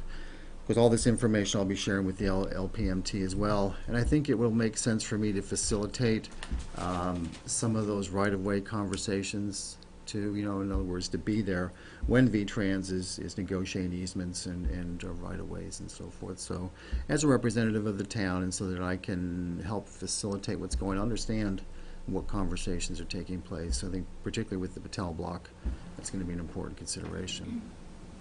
So that access road is number two. Number three is relocation of the Actor bus stop from Merchants Row. Clearly, that cannot stay in place during the construction period for a variety of reasons. And so the LPMT has invested a lot of time in looking at different options there. The best option seems to be to move the Actor bus stop and the regional bus stop to South Pleasant Street. And there are a couple of different configurations that are being looked at. Initially, the LPMT was focused on the south end of South Pleasant Street near Coles Flowers, the old Coles Flowers. We held a public meeting in which neighborhood residents expressed concerns about that location. Their concerns were heard, and reflected on, and so there was another meeting that took place, and we're currently evaluating the potential for moving it up to the north end of South Pleasant Street. And so, again, it's still a work in progress, but I think the Select Board needs to know that there is a lot of work taking place now to locate that to a place that works for the Actor, for its ridership, and for the residents that would be impacted as well. So, so there's that. And the fourth piece here that needs to be in place this fall is the state-funded modular parking garage that would help offset some of the loss of parking in town during construction. And again, VHB is taking the lead here and looking at how that parking garage could be configured in the Lower Ilsley lot. There are some challenges with doing that, and so VHB is also at least putting a configuration in place that would show it in the Mill Street parking lot as well. I think your residents have expressed some concern about that location, but I think VHB is doing its due diligence and saying, well, it could go here as well, and so here's what this option might look like too. So that is still, again, very much at the planning stage. My understanding is that the timeline to once a decision is made is pretty quick to have the modular parking garage kind of shipped and in place. So there's a little bit of time on that, but those options will be forthcoming from VHB, or rather kind of a configuration of it for Lower Ilsley at least will be coming later this week.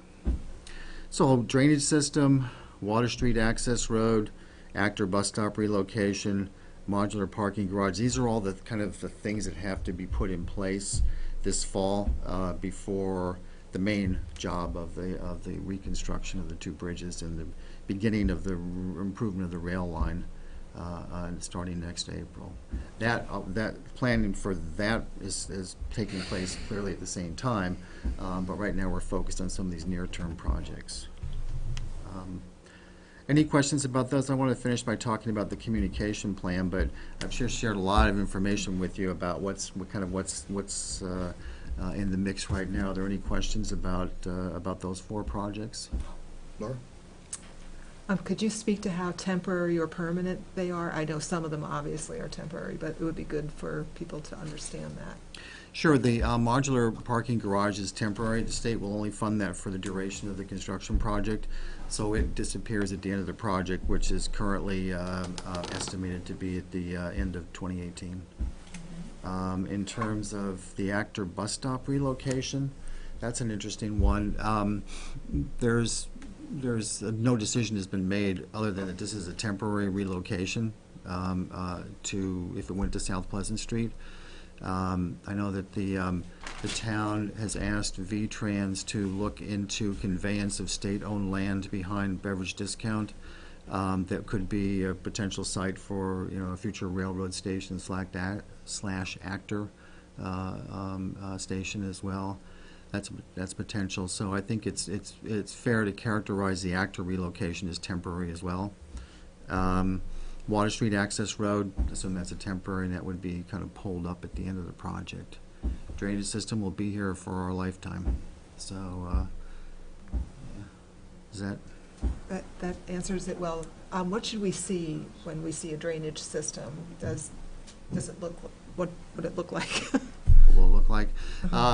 It will, yeah. If you think about the, let's take the stretch of the rail line that runs between Merchants Row and Main Street, kind of the focal point of the construction period. That's going to be lined with U-shaped precast concrete, bottom, two sides. Eventually, there'll be a tunnel across, so it'll kind of complete the U up top. The bottom of those U-shaped precast concrete sections will be drainage chambers in which stormwater runoff that's dropping into the rail line will go into those without hitting the ground first and channel down. And they'll channel into what's called a launch pit, and that'll be a large pit that'll be drilled out on the site of the old Lazarus building where the concrete pad is right now. From that point, about 25 to 30 feet underground, a microtunnel will be drilled underneath the National Bank of Middlebury's parking lot, and will come out on Marble Works property just into the Otter Creek. Okay, so that's physically kind of what the elements of the tunnel or of the drainage system look So like. we'd be looking at a pit, at what is now concrete? Yeah, I don't think it's an open. It's not an open pit. It'll be It's covered over. It'll be substructure. yeah. If I gave the sense that it's kind of an open, that's not true. It's just they call it a launch pit because it's where the storm water collects into, but it'll be underground. And then from that point will be drilled out a tunnel that will go to Otter Creek, where there is called an outfall, and that's where the water is processed to go out into Otter Creek. I guess we're trying to imagine, like what would it look like over the old Lazarus once this drainage I don't think system is in place? I don't think you'll see it. Well, oh yeah. It's like well, the septic system. It's there, but you won't see it. Right. It'll be covered over. But I mean, like, can you walk over it? Oh, yes. Like, Yeah. and Just like any would it- other downtown pipe. Right, so yeah. It's below potentially, ground. well, could it potentially be widened so that the access to the Marble Works would be more That's open? interesting. I asked, VHB was in town on Monday to get access to Marble Works for doing some additional drilling, and I talked to Mark Colgan, who's our, the lead there, and I said, what is this gonna look like, this being the concrete pad, gonna look like after the drainage system is created? And his response was, whatever the town wants it to look like. So, I don't know if that was accurate or not, but I mean, I guess he was saying it's a town decision as to what happens to Printers Alley. Printers Alley is owned by the National Bank of Middlebury, which I learned. I didn't know that before. So I don't know what will happen, honestly. But you won't. I don't think Laura will be like walking on top of a drainage system. I think we're just trying to get some kind of pedestrian walkway that's Sure. more sensible. Yes. And would that go over that, or could it, the way? It would certainly make sense, wouldn't it? Because of the risk of walking up as cars and trucks are coming down there. So I don't know if there's been any other discussions about that spot. So the town does have a grant to design and build some pedestrian structures along Printers Alley, Mm-hmm. which acquisition of the Lazarus building gives us the opportunity to do. Yeah, awesome. So right now, we are in the middle of attempting to negotiate with a landscape architect who presented a proposal to do that work, and I'll bring that to the board for consideration. Okay, thank you. Okay. Other questions of Jim? Well, let me just. I do have one other. Yeah, go ahead.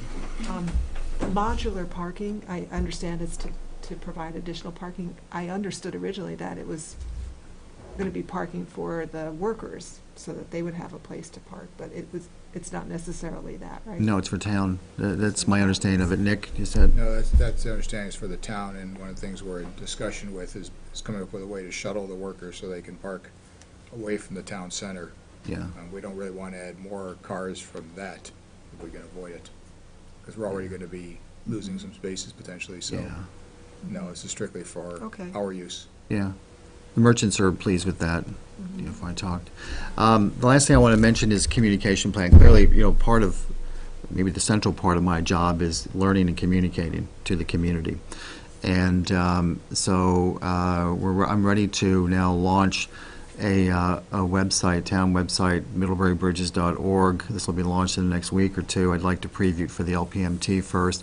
But this will be, regular updates from me on what's happening when, much as I've given it to you here, but especially when we get into the heavy construction period, it could be daily updates as to, what's happening downtown, traffic flow, sidewalk closings, that kind of thing. It'll profile how to get involved. I think that was a key aspect of the several Neighbors Together community action group meetings that I attended was the community engagement in a positive way. And it'll be a good sort of information center for people who want to keep up to date on their project.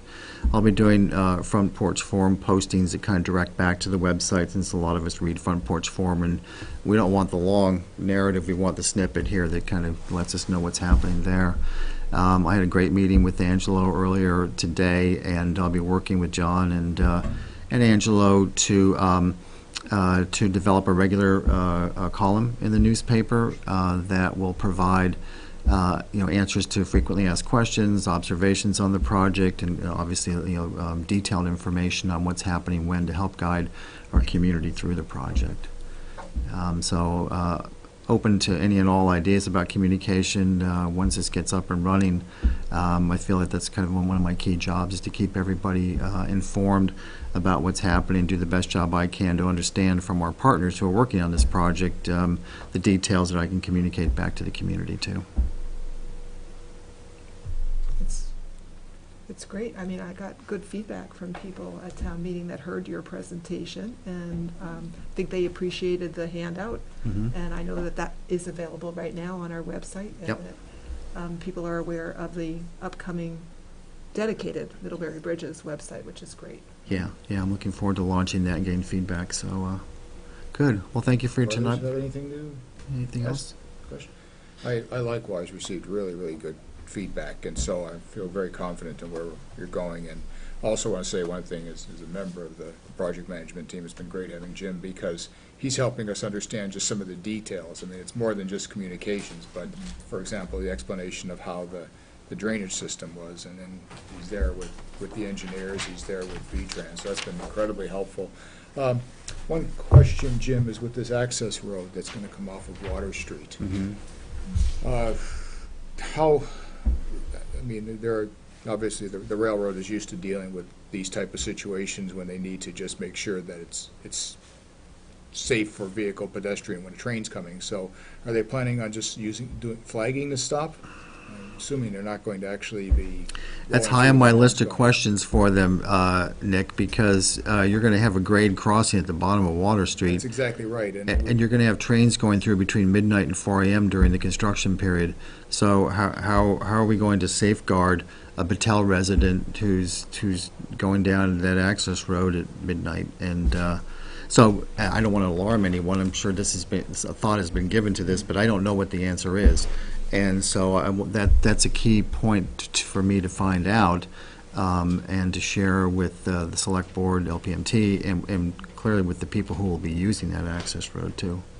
I think certainly we agree we don't want horns blasting at 4 in the morning for the grade crossing, but I know that often they will put an extra crew member on and just flag stop it. But that's something we do want to get an answer to on that one. So absolutely, yeah. Appreciate it.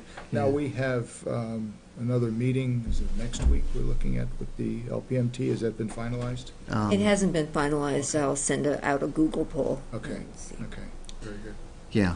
So all of my reporting is kind of through the LPMT, working with Donna and Nick, but I'm happy to come to the full Select Board at any time to give an update in person here, so that you all, as the elected representatives of our community, know the latest information on this project and can stay on top of it as well and answer questions that you receive. Good. Brian, do you have anything you want to ask Jim or comments? Sorry, Brian had to sign off. Okay. Won't ask Brian, ignore the question I just asked you. Can I just ask one? Sure. When you're discussing the water quality and the drainage, will there be some plan prior to construction completion for, some kind of spill potential? How will that be handled? Best management practice for that? Do these type of drainage systems exist in other places, and how are those kind of things handled? Is that something you think will be talked about? Yeah, in fact, to your point, Heather, I attended a meeting about soil and groundwater remediation. We've got contaminated soil and groundwater in the area as a result of the 2007 derailment. And so, the Agency of Natural Resources, the Department of Environmental Conservation, Conservation, V-Trans are all focused on, and VHB, what's the plan for handling the soil and the groundwater during the construction period, which would include, it certainly includes the contaminated stuff, but whatever kind of rolls into it. So there's a lot of focus right now on the construction period and how to handle soil and groundwater during that period. And I'm also wondering too about, if, God forbid we ever had another derailment and spill, how is this drainage, what is the procedure in place for preventing a spill from entering the creek? And is there another place on the railroad system where this type of drainage exists? And what is their, procedure and policy for that type of thing? We have some kind of safety plan here. Is it something we have to adopt in our town policies? Yeah. I mean, there's two issues, I think, with water quality during construction, and then also having a plan in place going forward in the event of some kind of disaster, how that's handled. Yeah, it'd be interesting to find out. I don't think in the western quarter there is another tunnel that's going to be like ours, which is the focal point of the Main Street to Merchants Row section of the rail line.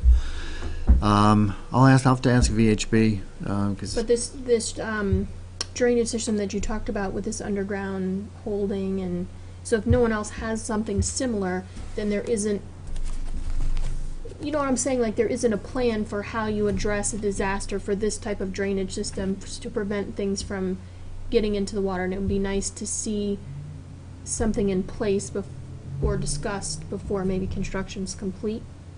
So we have a plan for how to deal with that, given this new structure and this new drainage system. And Typically, it would be part of the permitting process, okay, but considering that they're exempt from a lot of the permitting process, it's a really good question. Yep.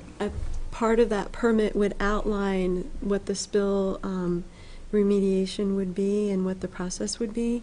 So if they are exempt from, the railroad's exempt from that permitting process, is there some other oversight that sort of goes through that, or is that something that the local, emergency management can ask for and have a procedure with it instead, and in place of what would normally be there?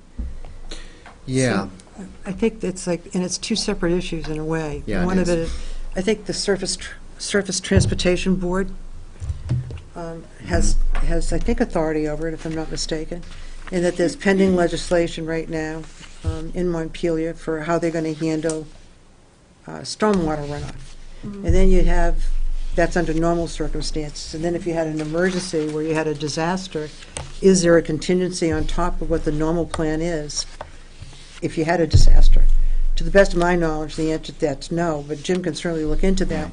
I think a lot of it is being developed right now in the legislature. I mean, they're actually looking at what the regulations will be, and whether or not they've looked at the regulation one step further and say, hey, if there's a disaster, then what do we do? I don't know if they've done that or not. Well, typically in that kind of stuff, sorry, Victor, there is, for those kind of drainage systems, there is a sort of best management practices out there, whether people, and it goes along with the permitting, and typically we just don't see that kind of stuff because we're not thinking about Right, it. But that's... It's not a regular permitting process. That's Right. the point of it, which is, I think, look at what you would do if you did have an emergency. Right, but I think also if there isn't anything, that doesn't mean that the town itself can't ask for that to be in place with emergency services off to the side and sort of take what is there in our regular permitting process and just apply it for us locally. They may not like that, or some people may or may not like that, but it's always good to find out and then ask. And certainly those best management practices that would have gone through with the permitting are the best ones to sort of pick up and apply locally. Yeah. Well, I mean, as I understand the relationship between the town and the state and the transportation agency is that we're supposed to be in the managerial seat. And I think that the issue of designing a drainage system so that if there is a spill, derailment and a spill of toxic material, that the drainage system doesn't become a convenient way to transport it into the river. I mean, in other words, I think, in other words, it would be something like shutting it down or some way whereby, because what a drainage system would do, of course, is facilitate whatever is there to be drained away into the river. And that's what it's supposed to do. When it's stormwater, that's one thing, but if it turns out to be some toxic material, then it could really have very significant consequences, not only for the town of Middlebury, but for Otter Creek, and so I'm wondering whether that kind of safety needs to be something built into the design, and I would imagine this would be a question that we would ask VHB, that whether some sort of safety system could be built into the design of the drainage system so that it doesn't carry things into the river that shouldn't be going there. So what the issue here, and thanks for bringing this up, because I'm not thinking necessarily of derailment, but just a leakage in a car. And I'm of the school where what I do is we often hear the term emergency, and emergency is an unforeseen or an event that needs immediate action. A friend of mine said a disaster is an emergency we handle poorly. And so we want to keep this from becoming a disaster. So what it comes down to is, in the event there is a leakage of product from a rail car, could even actually be a leakage on a motor vehicle up on the street that actually works its way down, is there some way that that flow could be shut off temporarily, and so it doesn't get into the river, and in fact creates a containment that could then be safely handled? So that would, I think, sounds like that's the basic question we're asking, and would be something for it. Yeah, I'll look into that, because there's no filter on this system, because of the, Donna knows about because of the, as you said, Susan, with the railroad being preempted from what's called operational permitting as opposed to construction permitting, the millions of dollars it would cost to filter this water flow into Otter Creek means hardship for the railroad, means it's not going to happen. Right. So that the safety issue becomes even more important, because at that outfall, it goes, that launches the water into Otter Creek. There's no filter. Well, maybe I can help with that too. I mean, most systems like that, if there's a holding tank, they're designed to hold things for a certain time period, let contaminants settle down, have the other water filter up and roll off. And if there is something major, the best management practices is then to plug everything and use that as your containment system. But people need to know that. And then you have emergency systems come in, pump out the tank maybe several times, and they're going to filter it off-site or on-site, whatever it's going to be. But that's what the tank is designed for, is to also be your emergency system. So, but they just know how to. Well, and VHB, may already be on top of this. It's probably designed in. It's just the emergency area the emergency services needs to know what to do. Sure. So I'll ask those questions and get an answer. I think we've asked those questions too, Susan. I mean, it's not. I'm sure you have. And I think, it's great that everyone's asking them tonight, though, and that it's not just the local project management team. It's the full board showing concern for that, because I do think that, it's a, as a system, they're using something called site balancing, and I think that's over in the pit. Yep. Which, to your point, is a way of sort of mitigating whatever your runoff is. And so, but from that point on, I don't think I've heard any more. So I think that getting that information and understanding it is really important. It is, and knowing that just because they're exempt doesn't mean you can't actually compel them to put something else in place that works for the town. So. Yep. Well, now simplest version, it's a gate valve that shuts off the flow into the discharge, and then VHB knows the size of the tunnel, they knows the size of all that, so they can calculate out the volume they already have, and you look at the largest car, whether it's a 30,000 gallon or whatever going through, and saying, can this hold the capacity of a car? Yeah, I'm sure That's what, we'll let Jim proceed with. they'll be able to tell you exactly.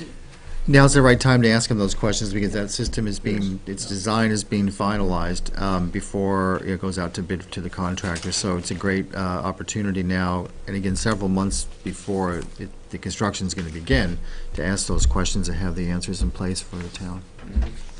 Anything else? Good report, Jim. Okay, Thanks. Good thank you. dialogue. Appreciate Thanks very this. much. Okay.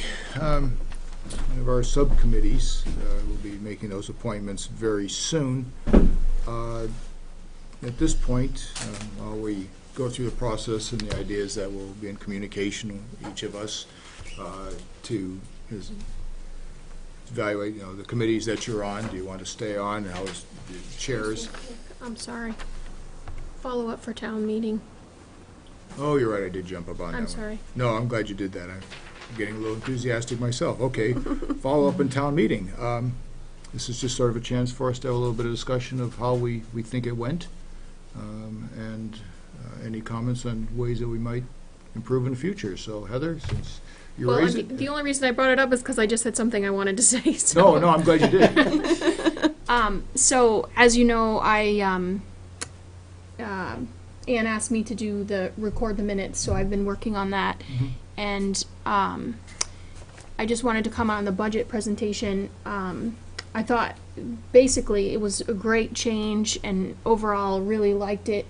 But as I've gone, have the liberty of going back through and reviewing things again for the minutes, I felt like the numbers were a little lacking. Like, we went like from one extreme to another, where we reviewed line by line by line in a lot of detail, to a presentation that I felt, having gone back and reviewed, was missing some numbers. So I would just make the suggestion, maybe when we consider next year, I like the overall presentation, but maybe just have more specifics in it. So that's all I wanted to say. Okay. Cool. Others? I was going to echo that. Basically that's sort of my impression, and also what I heard too, that people really loved the PowerPoint presentation and being able to see the visuals. People from home, that were watching really appreciated that. And so I think that's a good direction for us. And next year is going to be different. I don't know that we're going to have a combined meeting next year, so we'd have a different opportunity for how we might use that time. And I thought it went well, and I thought that the card that went out was good, and using it as an opportunity to communicate about our open houses was really great. And maybe we can consider, again, like just what useful information might go on that card, and even make it a little bigger, and the typeface just a little bigger for people to read it. That's just a minor suggestion, but I like that direction. And I do wonder about the attendance for the future. If I don't know if we're going to eventually move to an Australian ballot vote for our town budget, because we've talked about that from time to time too, but I hope we don't, because I'd like to see our attendance remain as robust as possible at town meeting. I've had only good comments from people. They really appreciated they said the clarity of presentation, plus the efficiency of it was highly appreciated. So just all positive comments from my end. Mine too. Everyone I spoke to loved the town meeting.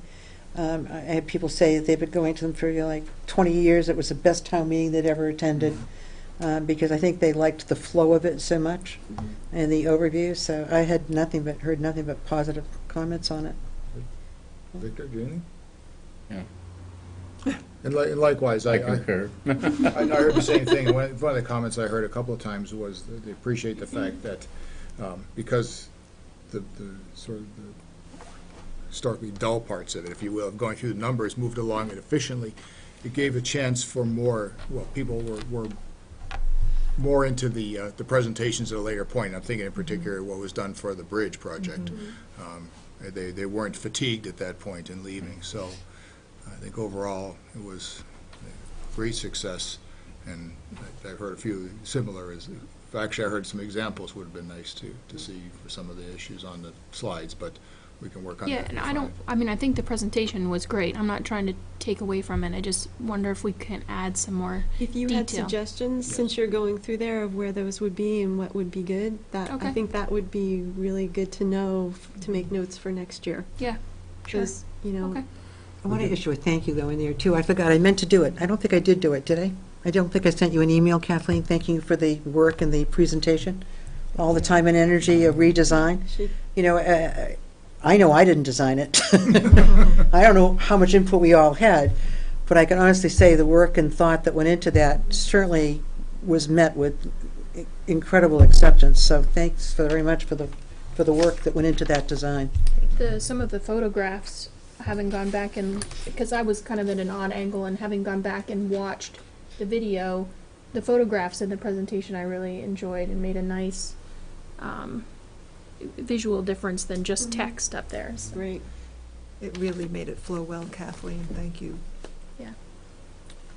Yes, that was wonderful. Thank you. I think it made the budget relatable, which is not easy thing to do.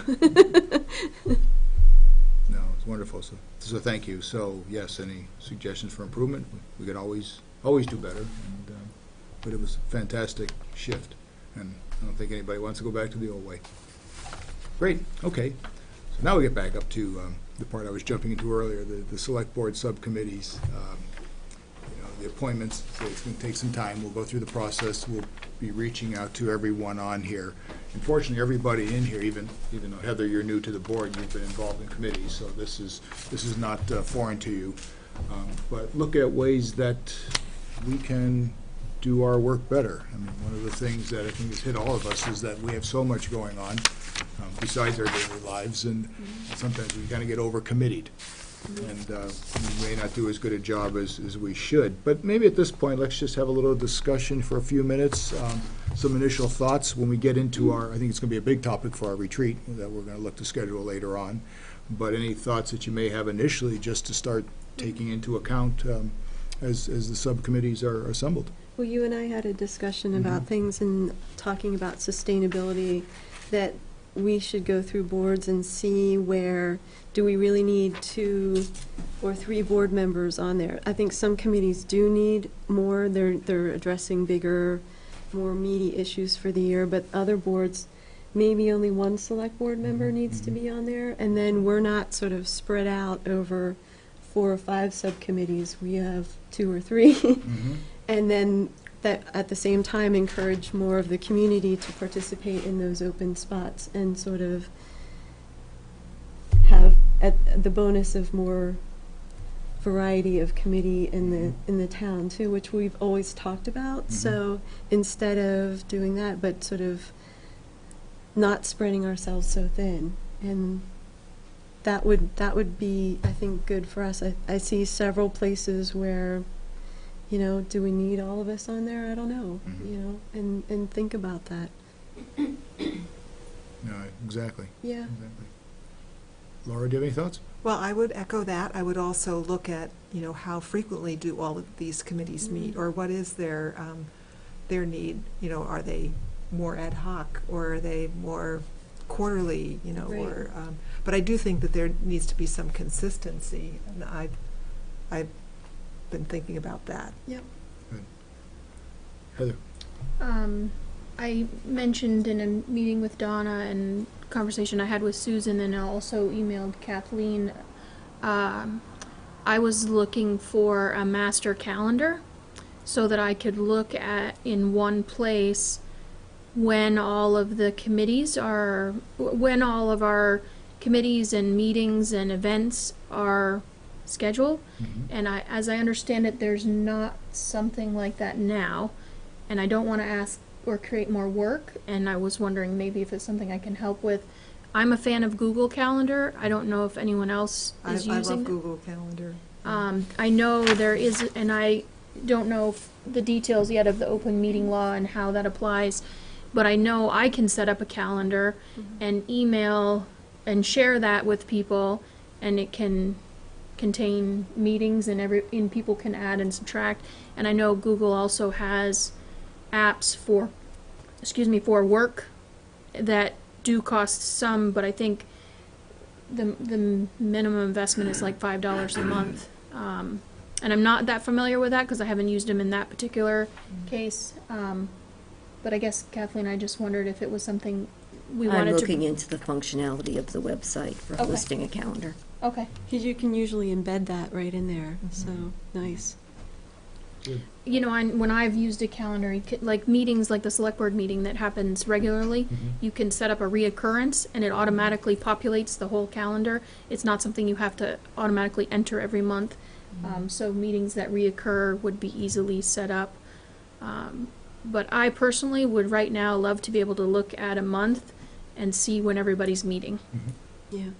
No, that's good, especially since there's sometimes maybe a synergy of having multiple committees at once, which is something we haven't done a lot of, but I can envision that. And maybe we don't want to look at that. But like, oh my gosh. Yeah, But we may, really, we may regret what we asked for, but we'll see Yeah. that. Donna, do you have thoughts? No, I mean, I think that, I saw we have budgeting money for the website, and I think that should be, part of our discussion. I agree. It's nice to be able to look at the month and see what committees are meeting what days. I think more so for the public. I mean, all of us know enough to go to the committee to see when they're meeting, but I think at a glance, it's very nice to look at a month and say, oh, here when all these meetings, maybe I can make this one or that one. right. But I think as part of the website overhaul, that's probably where it should be, is an integral part of our website.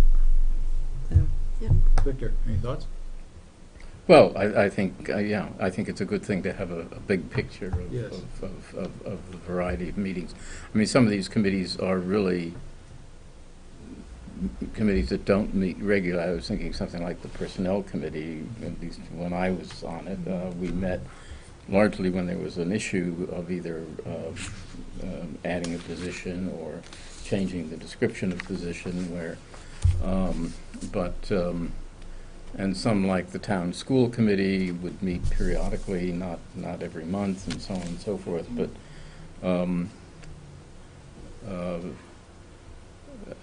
but many of these committees do have sort of regular meeting times, and that would be something that could be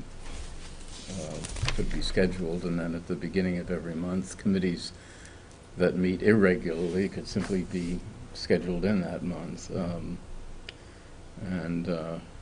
As you say, since all of these meetings are supposed to be open, it gives the public an opportunity to see if there's a matter of interest. Of course, then the question is, could you also have agendas and so on and so forth? I mean, I might be a member of the public who has no interest in a lot of committees, but suddenly see that there's a committee meeting and discussing a particular issue, and I want to go there, and so on. So, but and I'm aware of the fact that electronic means are coming into play that are beyond my capacity to understand, but nonetheless also useful in working these things out mechanically, so that they can be set up. Once set up, they can be used. And so Can I just add one other Yes, thing? please. Sorry. I don't see it as a separate line item, but I could be just missing it. Looking ahead, we are talking about, I know, our board retreat, and we're trying to find dates. I think it's really important. I think spending some time this year is looking at meeting, how many people you need on committees, how often, what's the goal for committees meeting together. But also, I think, how we run our meetings as a select board more efficiently as well.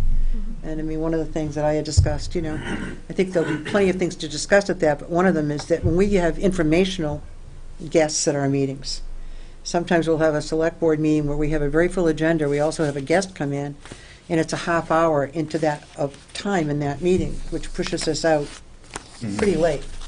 And if there's some way, maybe there's a meeting, we meet twice a month, but I think you said it maybe, Heather, every other month or something, we could look at an informational meeting where people who want to tell us whether it's, I don't know, a tree arborist or whatever it might be, we schedule meetings that are meant to be informational versus action meetings or something. So I think our board retreat's going to cover a lot of these subjects, and I just think it's really important that we can maybe set that up sooner as opposed to later, although I think you had some potential dates anyway.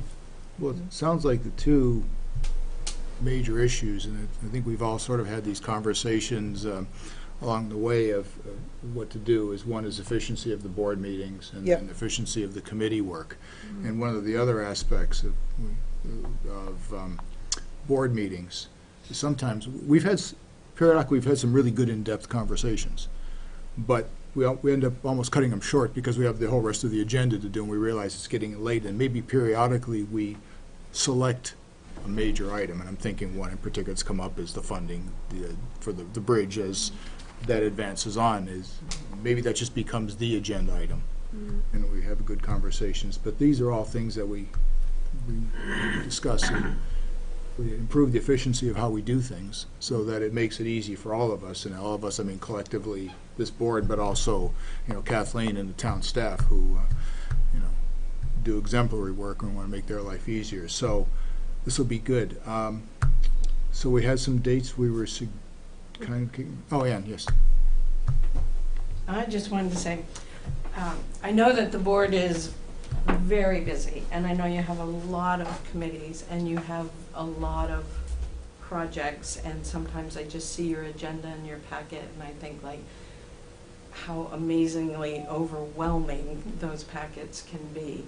And so I appreciate the fact that you're certainly trying to organize, get more efficient, what are the best ways you can run your meetings in that. But I'm here to even add a little bit more to your plate in terms of that being on the select board also means that you're members of other boards, which quite often I'm the one that's trying to organize, and particularly that would be the Board of Civil Authority, and that would be the Board of Abatement, which, you have a lot of responsibilities around abatement hearings, and after grievances, the tax appeals, and the Board of Civil Authority really plays a large role in elections and that. And at your retreat or whatever, I would love to see if some time was put into possibly what would be the best ways to increase and improve communication between all of you as the select board and all of you as members of the BCA in terms of communication with my office.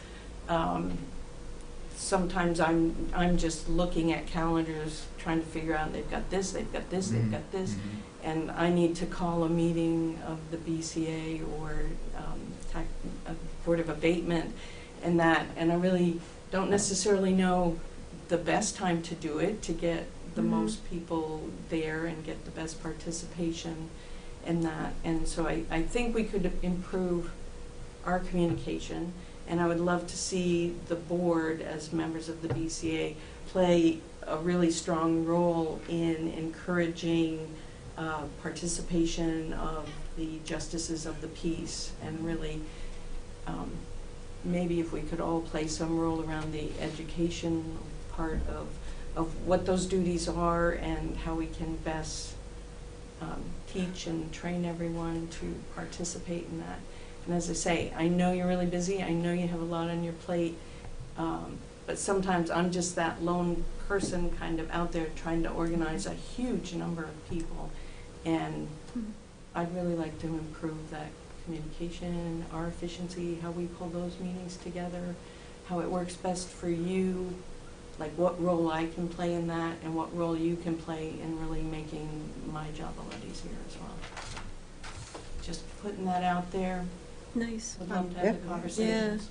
I was wondering why you were still here sitting, and it's like, okay, there's a reason why she is. And that was, coming in. I'm glad you mentioned this, because you're absolutely right. I mean, it's part of the whole efficiency. So Right, and I think we play a really strong role together. no, you're absolutely right. We do, And our communication isn't necessarily that great, or we haven't really set up a process that makes that work for everyone, so. Is having a BCA retreat sometime something that would be helpful? That would possibly be very, very helpful. I mean, once again, it's another It's another thing, thing, but, I mean, there's all the justices right, piece, and Middlebury has 15, so we have a large number there. Our board here is actually very large. There's very few boards in Vermont with 7 members. mhm, You know, and then you get into a board of abatement. You're also adding the listers to that. You're adding the treasurer to that. It's a lot of people, and it would be nice if everybody knew what their responsibilities really were in those different roles. or maybe just to have the, No well, abatements, no, just. well, to consider, Or you well, we may walk away from our own retreat saying, I'm on 3 subcommittees, but I'm also on, to keep that in mind and to know that you're gonna get called in for those things. I don't always think of that. I think of myself as being on these subcommittees. I don't Yes. necessarily say, oh, and I'm also on those other things, so, And board of abatement Mm. it really fluctuates. It has no deadlines. It's really based on. there's no rhyme or when- reason, yeah. No rhyme or reason to it, so when people make a request to be heard, they have the right to a hearing. But certainly, tax appeals and things like that come, there'll be grievances after April 1st and Okay. that through the lister's office, and then there's kind of a time frame there that you can kind of expect those things to be coming up. That's a good point. Certainly glad you brought that up, Ann. Thank you. That's, you're absolutely right. And just overall, I mean, anything, but right now, we're getting ready to move to a new building, and I think the entire staff here has to kind of figure out how we're all going to communicate with each other and how our offices all interact, and I think the select board is just a major part of that as well, how we all function together. But I'd like to be part of those conversations. And Laura? I know that Kathleen shared with us some, I think there are Vermont League of Cities and Towns workshops that are coming up that might also help inform us in how we think about committee work.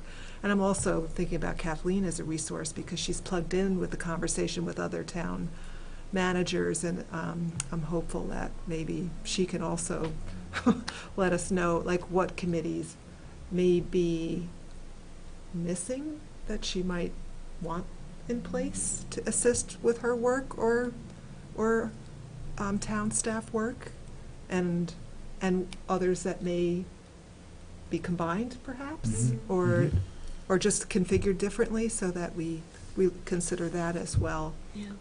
And I'm thinking of communication as an area, and that could be ad hoc, just like the policy committee has been, as we're looking at the website. And it may be, it's fine, it doesn't need a committee, but maybe that one might for a little bit of time. Well, what I'm hearing here is we all have a recognition of the importance of the work. We all realize that there's room for improving the efficiency, so that really, we've got a great opportunity to make this happen, so, very good. Thank you. Can I ask just one, just a procedure question? Yes. Being the new person, should I email Kathleen my interest in subcommittees, or do I email the chair, or is it just assigned? I would say, would you be willing to, I could coordinate that. I think Kathleen becomes a great point person for that, yeah, so as long as she's willing to. So if I just list the things I'm interested in, so Yes. that information is available And, to and we'll be talking to each of you, because we also want to just Okay. know, that's what I'm asking. personal So- interest as well, and things. So should I avoid sending the email No, then? no. Oh, okay. No, go ahead. No, certainly. Are go we ahead. gonna Okay. decide as a board, or is it gonna be in a different way? Don't know yet. Okay. We'll let the new chair and see how he wants. Yeah, proceed. because I think it's a good point, because there's interaction. If I knew somebody else was interested in something, I might be more willing to say, okay, you take that. You know what I mean? It's when we're sort of isolated in our Right. in our interests, then it makes it harder to sort of have a give and take of where we would like to go. So I don't mind putting my stuff in writing, but I also like to know what everybody else is interested. I mean, if I found out somebody was really interested in something Mhm. that is probably my third or fourth or fifth committee interest, I would be willing to say, go ahead, you know? But without that knowledge, it makes it harder to Mhm. sort of connect with everyone. Well, obviously, we'll let, have Brian in a conversation. If I might envision this, it might be a matter of we see where our interests are, where we are right now, where our interests are, so we have that as a baseline. And then when we get together, it could be that situation you exactly described, where we look at it and say, okay, Yeah. three of us are interested in one committee, we really only need one on there, who wants it? Right, and to have that, and I think it gives us an opportunity to interact with each other in Yes. a way that's positive, so. And likewise, if there are other members of the public who are watching or who we know of who would be interested in serving, have expressed an interest, by all means, bring them in, or bring their names into the discussion, because we know there's a huge amount of talent in this town, and every bit that happens, that's going to help. Yeah. Anything else? Well, you should make that that announcement right on TV. In other words, that we will be considering Yes, we will. committees, and perhaps in that sense, it might be good to have on a website a list of the committees, particularly those committees where that have members who are not members of the select board and who contribute with their expertise and so on. I mean, something like the Public Works Committee is a good example of that, I think, where, but there are others where that may be the case, yeah. Nice. Okay. I understand the protocol is that if we're communicating with each other, we do it through Kathleen. Mhm. Is that still the case? So we're not copying the whole Right. select board, Correct. but Kathleen will share it Correct. with us. Yes. Okay. Okay, good. Good discussion. Thank you. And so now dates for retreat. In the packet? Yeah, it's early in the packet. Okay. Maybe fifth down from the top. Okay. Work session, retreat workshops. Yeah. All of those dates work for me so far. Yeah, me too. There's The dates are okay, but I don't did have wonder that. about the order. What am I looking at? Of having, I wondered about, does the strategic planning retreat come before the committee structure and composition? Because would it direct or inform committee structure and composition? So I Or wondered is it about the that. other way around? Does the chicken or the committee- egg? I would find it more logical for there to be a strategic planning retreat first. But And- I'll support whatever is decided. And see, I would get into the meat of it if it was my committee that I was already assigned to, then I would be much more passionate about what the committee is supposed to be working on. But I can see it both ways. I can see it both ways, but I actually think too, I liked the idea of the strategic planning. Because part of that to me is that some of our committees, I think, are probably too big. I mean, in saying that we want the public to participate, we certainly do. And to your point earlier, do you need 3 select board members on one committee, or can you get by with one? On the other hand, you want a balance of knowledge and skill sets on committees, which is, I think, one of the really important things. Mm-hmm. I mean, I think it can go either way. I mean, I think that certainly Brian and Nick can talk with Kathleen about, her thoughts about those committees, at least about in terms of size. And to your point, if you know what committee you're on, maybe as part of the strategic planning, you're more focused. I don't know. I mean, there are a couple of different approaches to that. So, does it sound like strategic planning is our preference for the first? Well, what do others think? Yeah, what do Right. others think? What is the timeline for committee assignments, and does that kind of dictate when that happens? Well, I would think we can go. Get I don't that think done. there's not a finite timeline, is there, Victor? I don't think so. I think Well- April's the guideline. Well, I think you would want to get the committees off and running soon. Yeah. And there are some, like the town library committee, there's, one member has already been voted off, and so she's staying for a little while until the thing, so there are some people who are shifting, Mhm. and we need to consider them of like, are we having them stay on the committee for several months until we get our act together, or can we? I don't think the timeframes that we're looking at, I don't know how you do it, whether you move up strategic planning, but I would think that the existing committees can continue to meet as they are temporarily, and if we could do it, I don't know, is there a date that we could do it by earlier, if we flip-flopped it? Sure. This was totally open for review, input, and your, Well, can I suggest, I don't know if this is so early, but our next board meeting's the 22nd. Would Monday the 21st be a time for strategic planning, or the 22nd before the board meeting? Or wait, are you gone? I think I'm back. No, well, let's make sure you are. I think I'm back in on the 18th now. I was going to be back on the 22nd, but I think I'm back in earlier, because I'm hoping to actually make the meeting on the, I'm coming back earlier than I was. Well, is that something do you want to do that? Because Oh, sure, I'm not doing it for you. Okay. So thank you very much. No, I'm not coming back early from California for the select board, although I'd be willing to consider it. I have to come back for other reasons. So thank you, though, for the consideration. Okay. Whichever way you want to do is actually fine with me, So then again, whichever works. would the 21st or 22nd be valid for? Well, 22nd is Of what?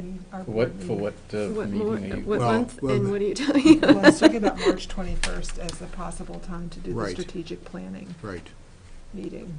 That's Which would be- school vacation, and that's a tough, Okay. that's, March March. 21st. oh, sorry, that's April, sorry.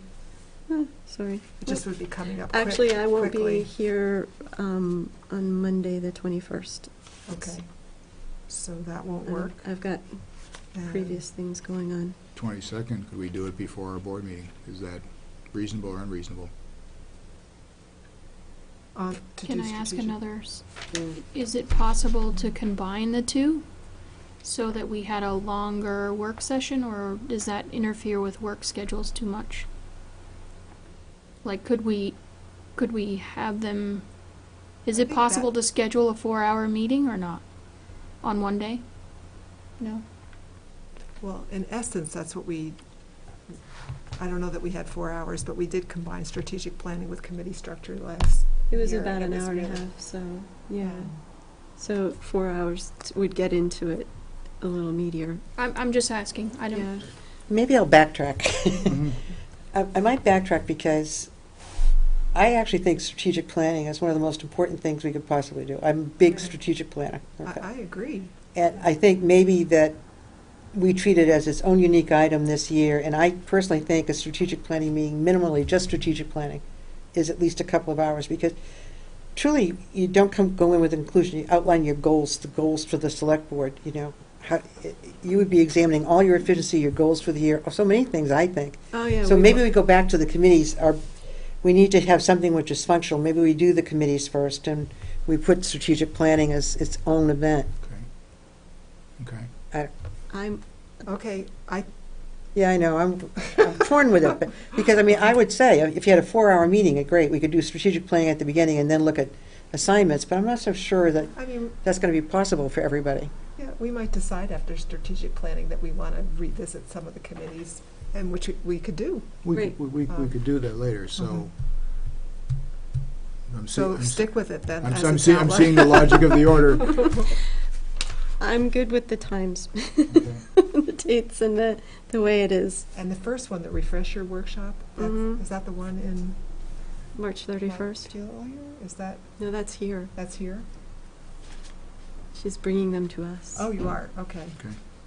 Mhm. Well, that's the only one that I would prefer if we could move it toward the head end of the week. Okay. The So what does that mean for you? 28th, The 28th won't work for me. 29th? The 29th will work. But we're also, is the town office moving an issue, or is it not so much? We're going to be moving all of that week. All that week?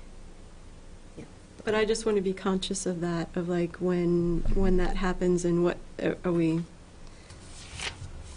where we are versus staff and trying to move their stuff at the same time. Okay. Well, from what you're saying, Tuesday, April 5th is not so far away in reality. No, I mean, it isn't. That's actually seems like a pretty good I time mean, that for the seems to be committee a date structure that- composition. Right. But you were just talking about the refresher I was talking about workshop. the refresher. And, you know, if it's Thursday, then that's fine, you know. Okay. Who's Wait. invited to the refresher? Everybody. Anybody boards, who it wants to says. come. All boards and staff? And Yeah. So you could have some of the BCA come to that if you wanted to. Because I'm just thinking, if that's the 31st, Mm-hmm. okay, that is part of that whole moving, getting settled time. It might be fairly chaotic. Is that one set in stone? We're trying to set it now, Oh, so. I would have it after we're open again. So it sounds like the Well, number 2, 3, and 4, those dates, I mean, they work.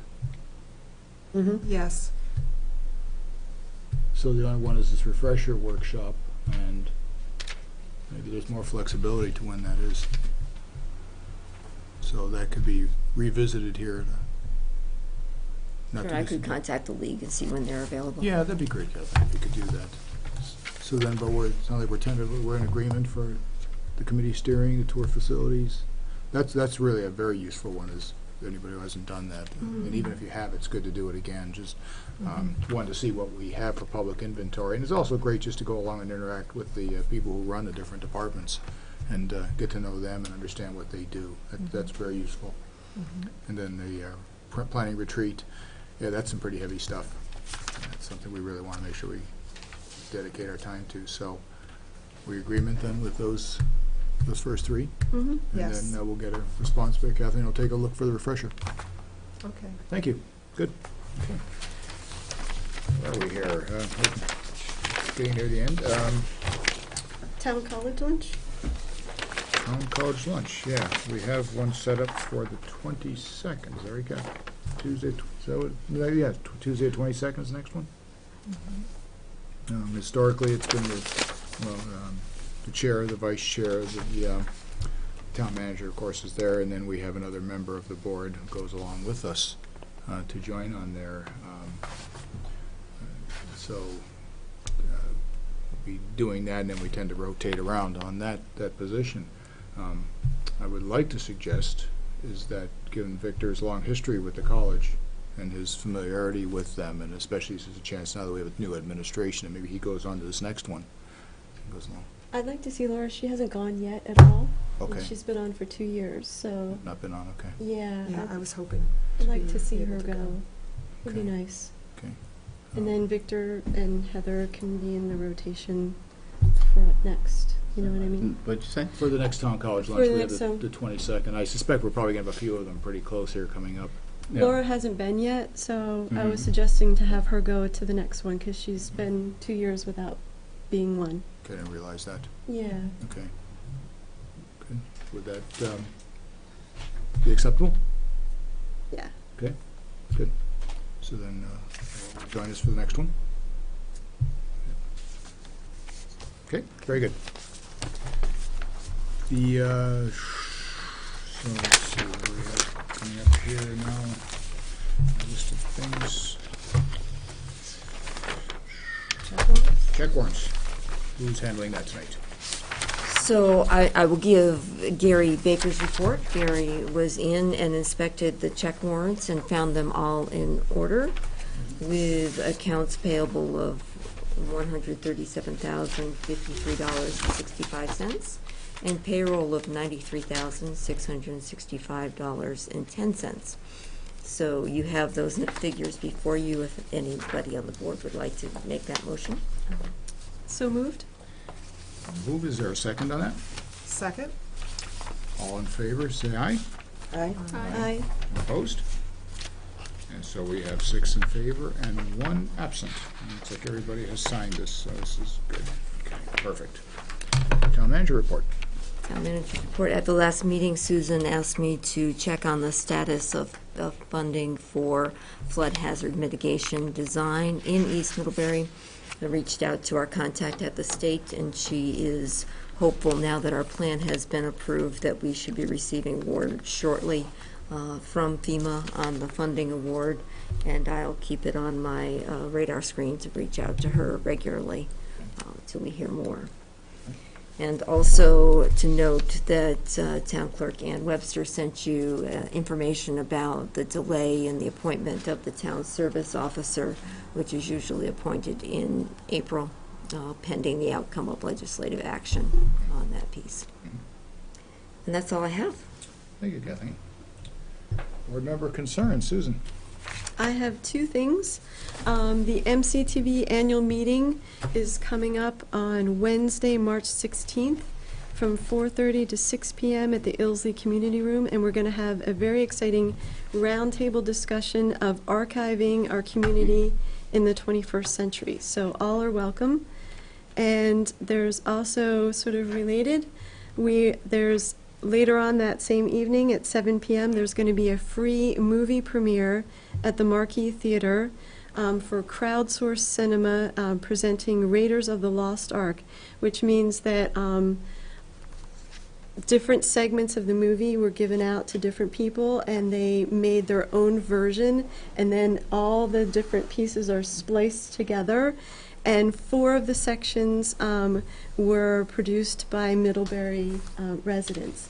And it's pretty spectacular. So come, you can either give a donation or just enjoy the free event. And there's going to be a lot of very excited kids to watch themselves for the section that was produced by Kurt Broderson. And you will see our own Dick Thodel starring in one section and several others. Well, you're starring with several other well-known people. So so please come to that too. It's kind of an unusual but exciting event. So we have Indiana Thodol. Huh? Exactly. Oh, that's great. Broderson. Oh, yeah. Kurt Broderson plays Indiana Jones in that segment. Okay. So you will enjoy it. So Great, I saw the trailer. It looks great. it's just hilarious. So Indiana Broderson.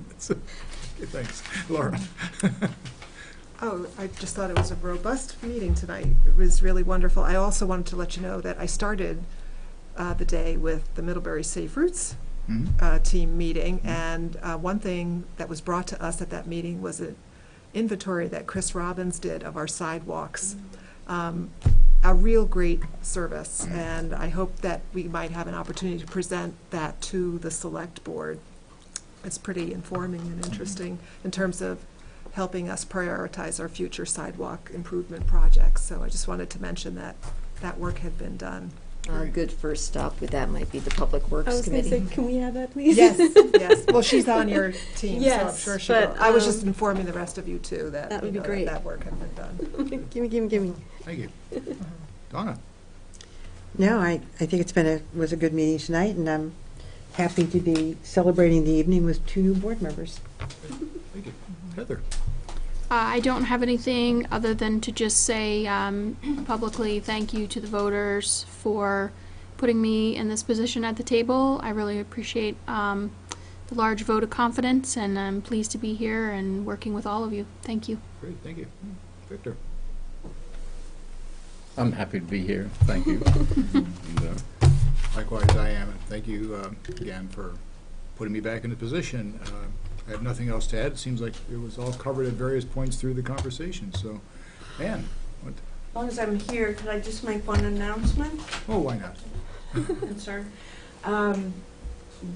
Dog license renewals are due at this time, and so my office is open Monday through Thursday, 7:30 a.m. to 5:30 p.m., but we are closing right at the time that the licenses have their deadline of April 1st. So I just want to put it out there as much as possible. People might find that frustrating, so we are extending that deadline till Thursday, April 14th. And just so people are aware, if you can get in and get those licenses done before the 23rd of March, that would be great. And if you can't, we are extended until. Great. Thanks, Ann. Yeah, great meeting. Thank you, everybody. Our next meeting will be Tuesday, March 22nd at 7 o'clock in this place again, which I guess it may very well be our last meeting. Maybe before we... No, 23rd, we're going to be here. 20th, oh, yeah. No. Our furniture is arriving. Of course. Good. Thank you very much. Good night. Go stand around.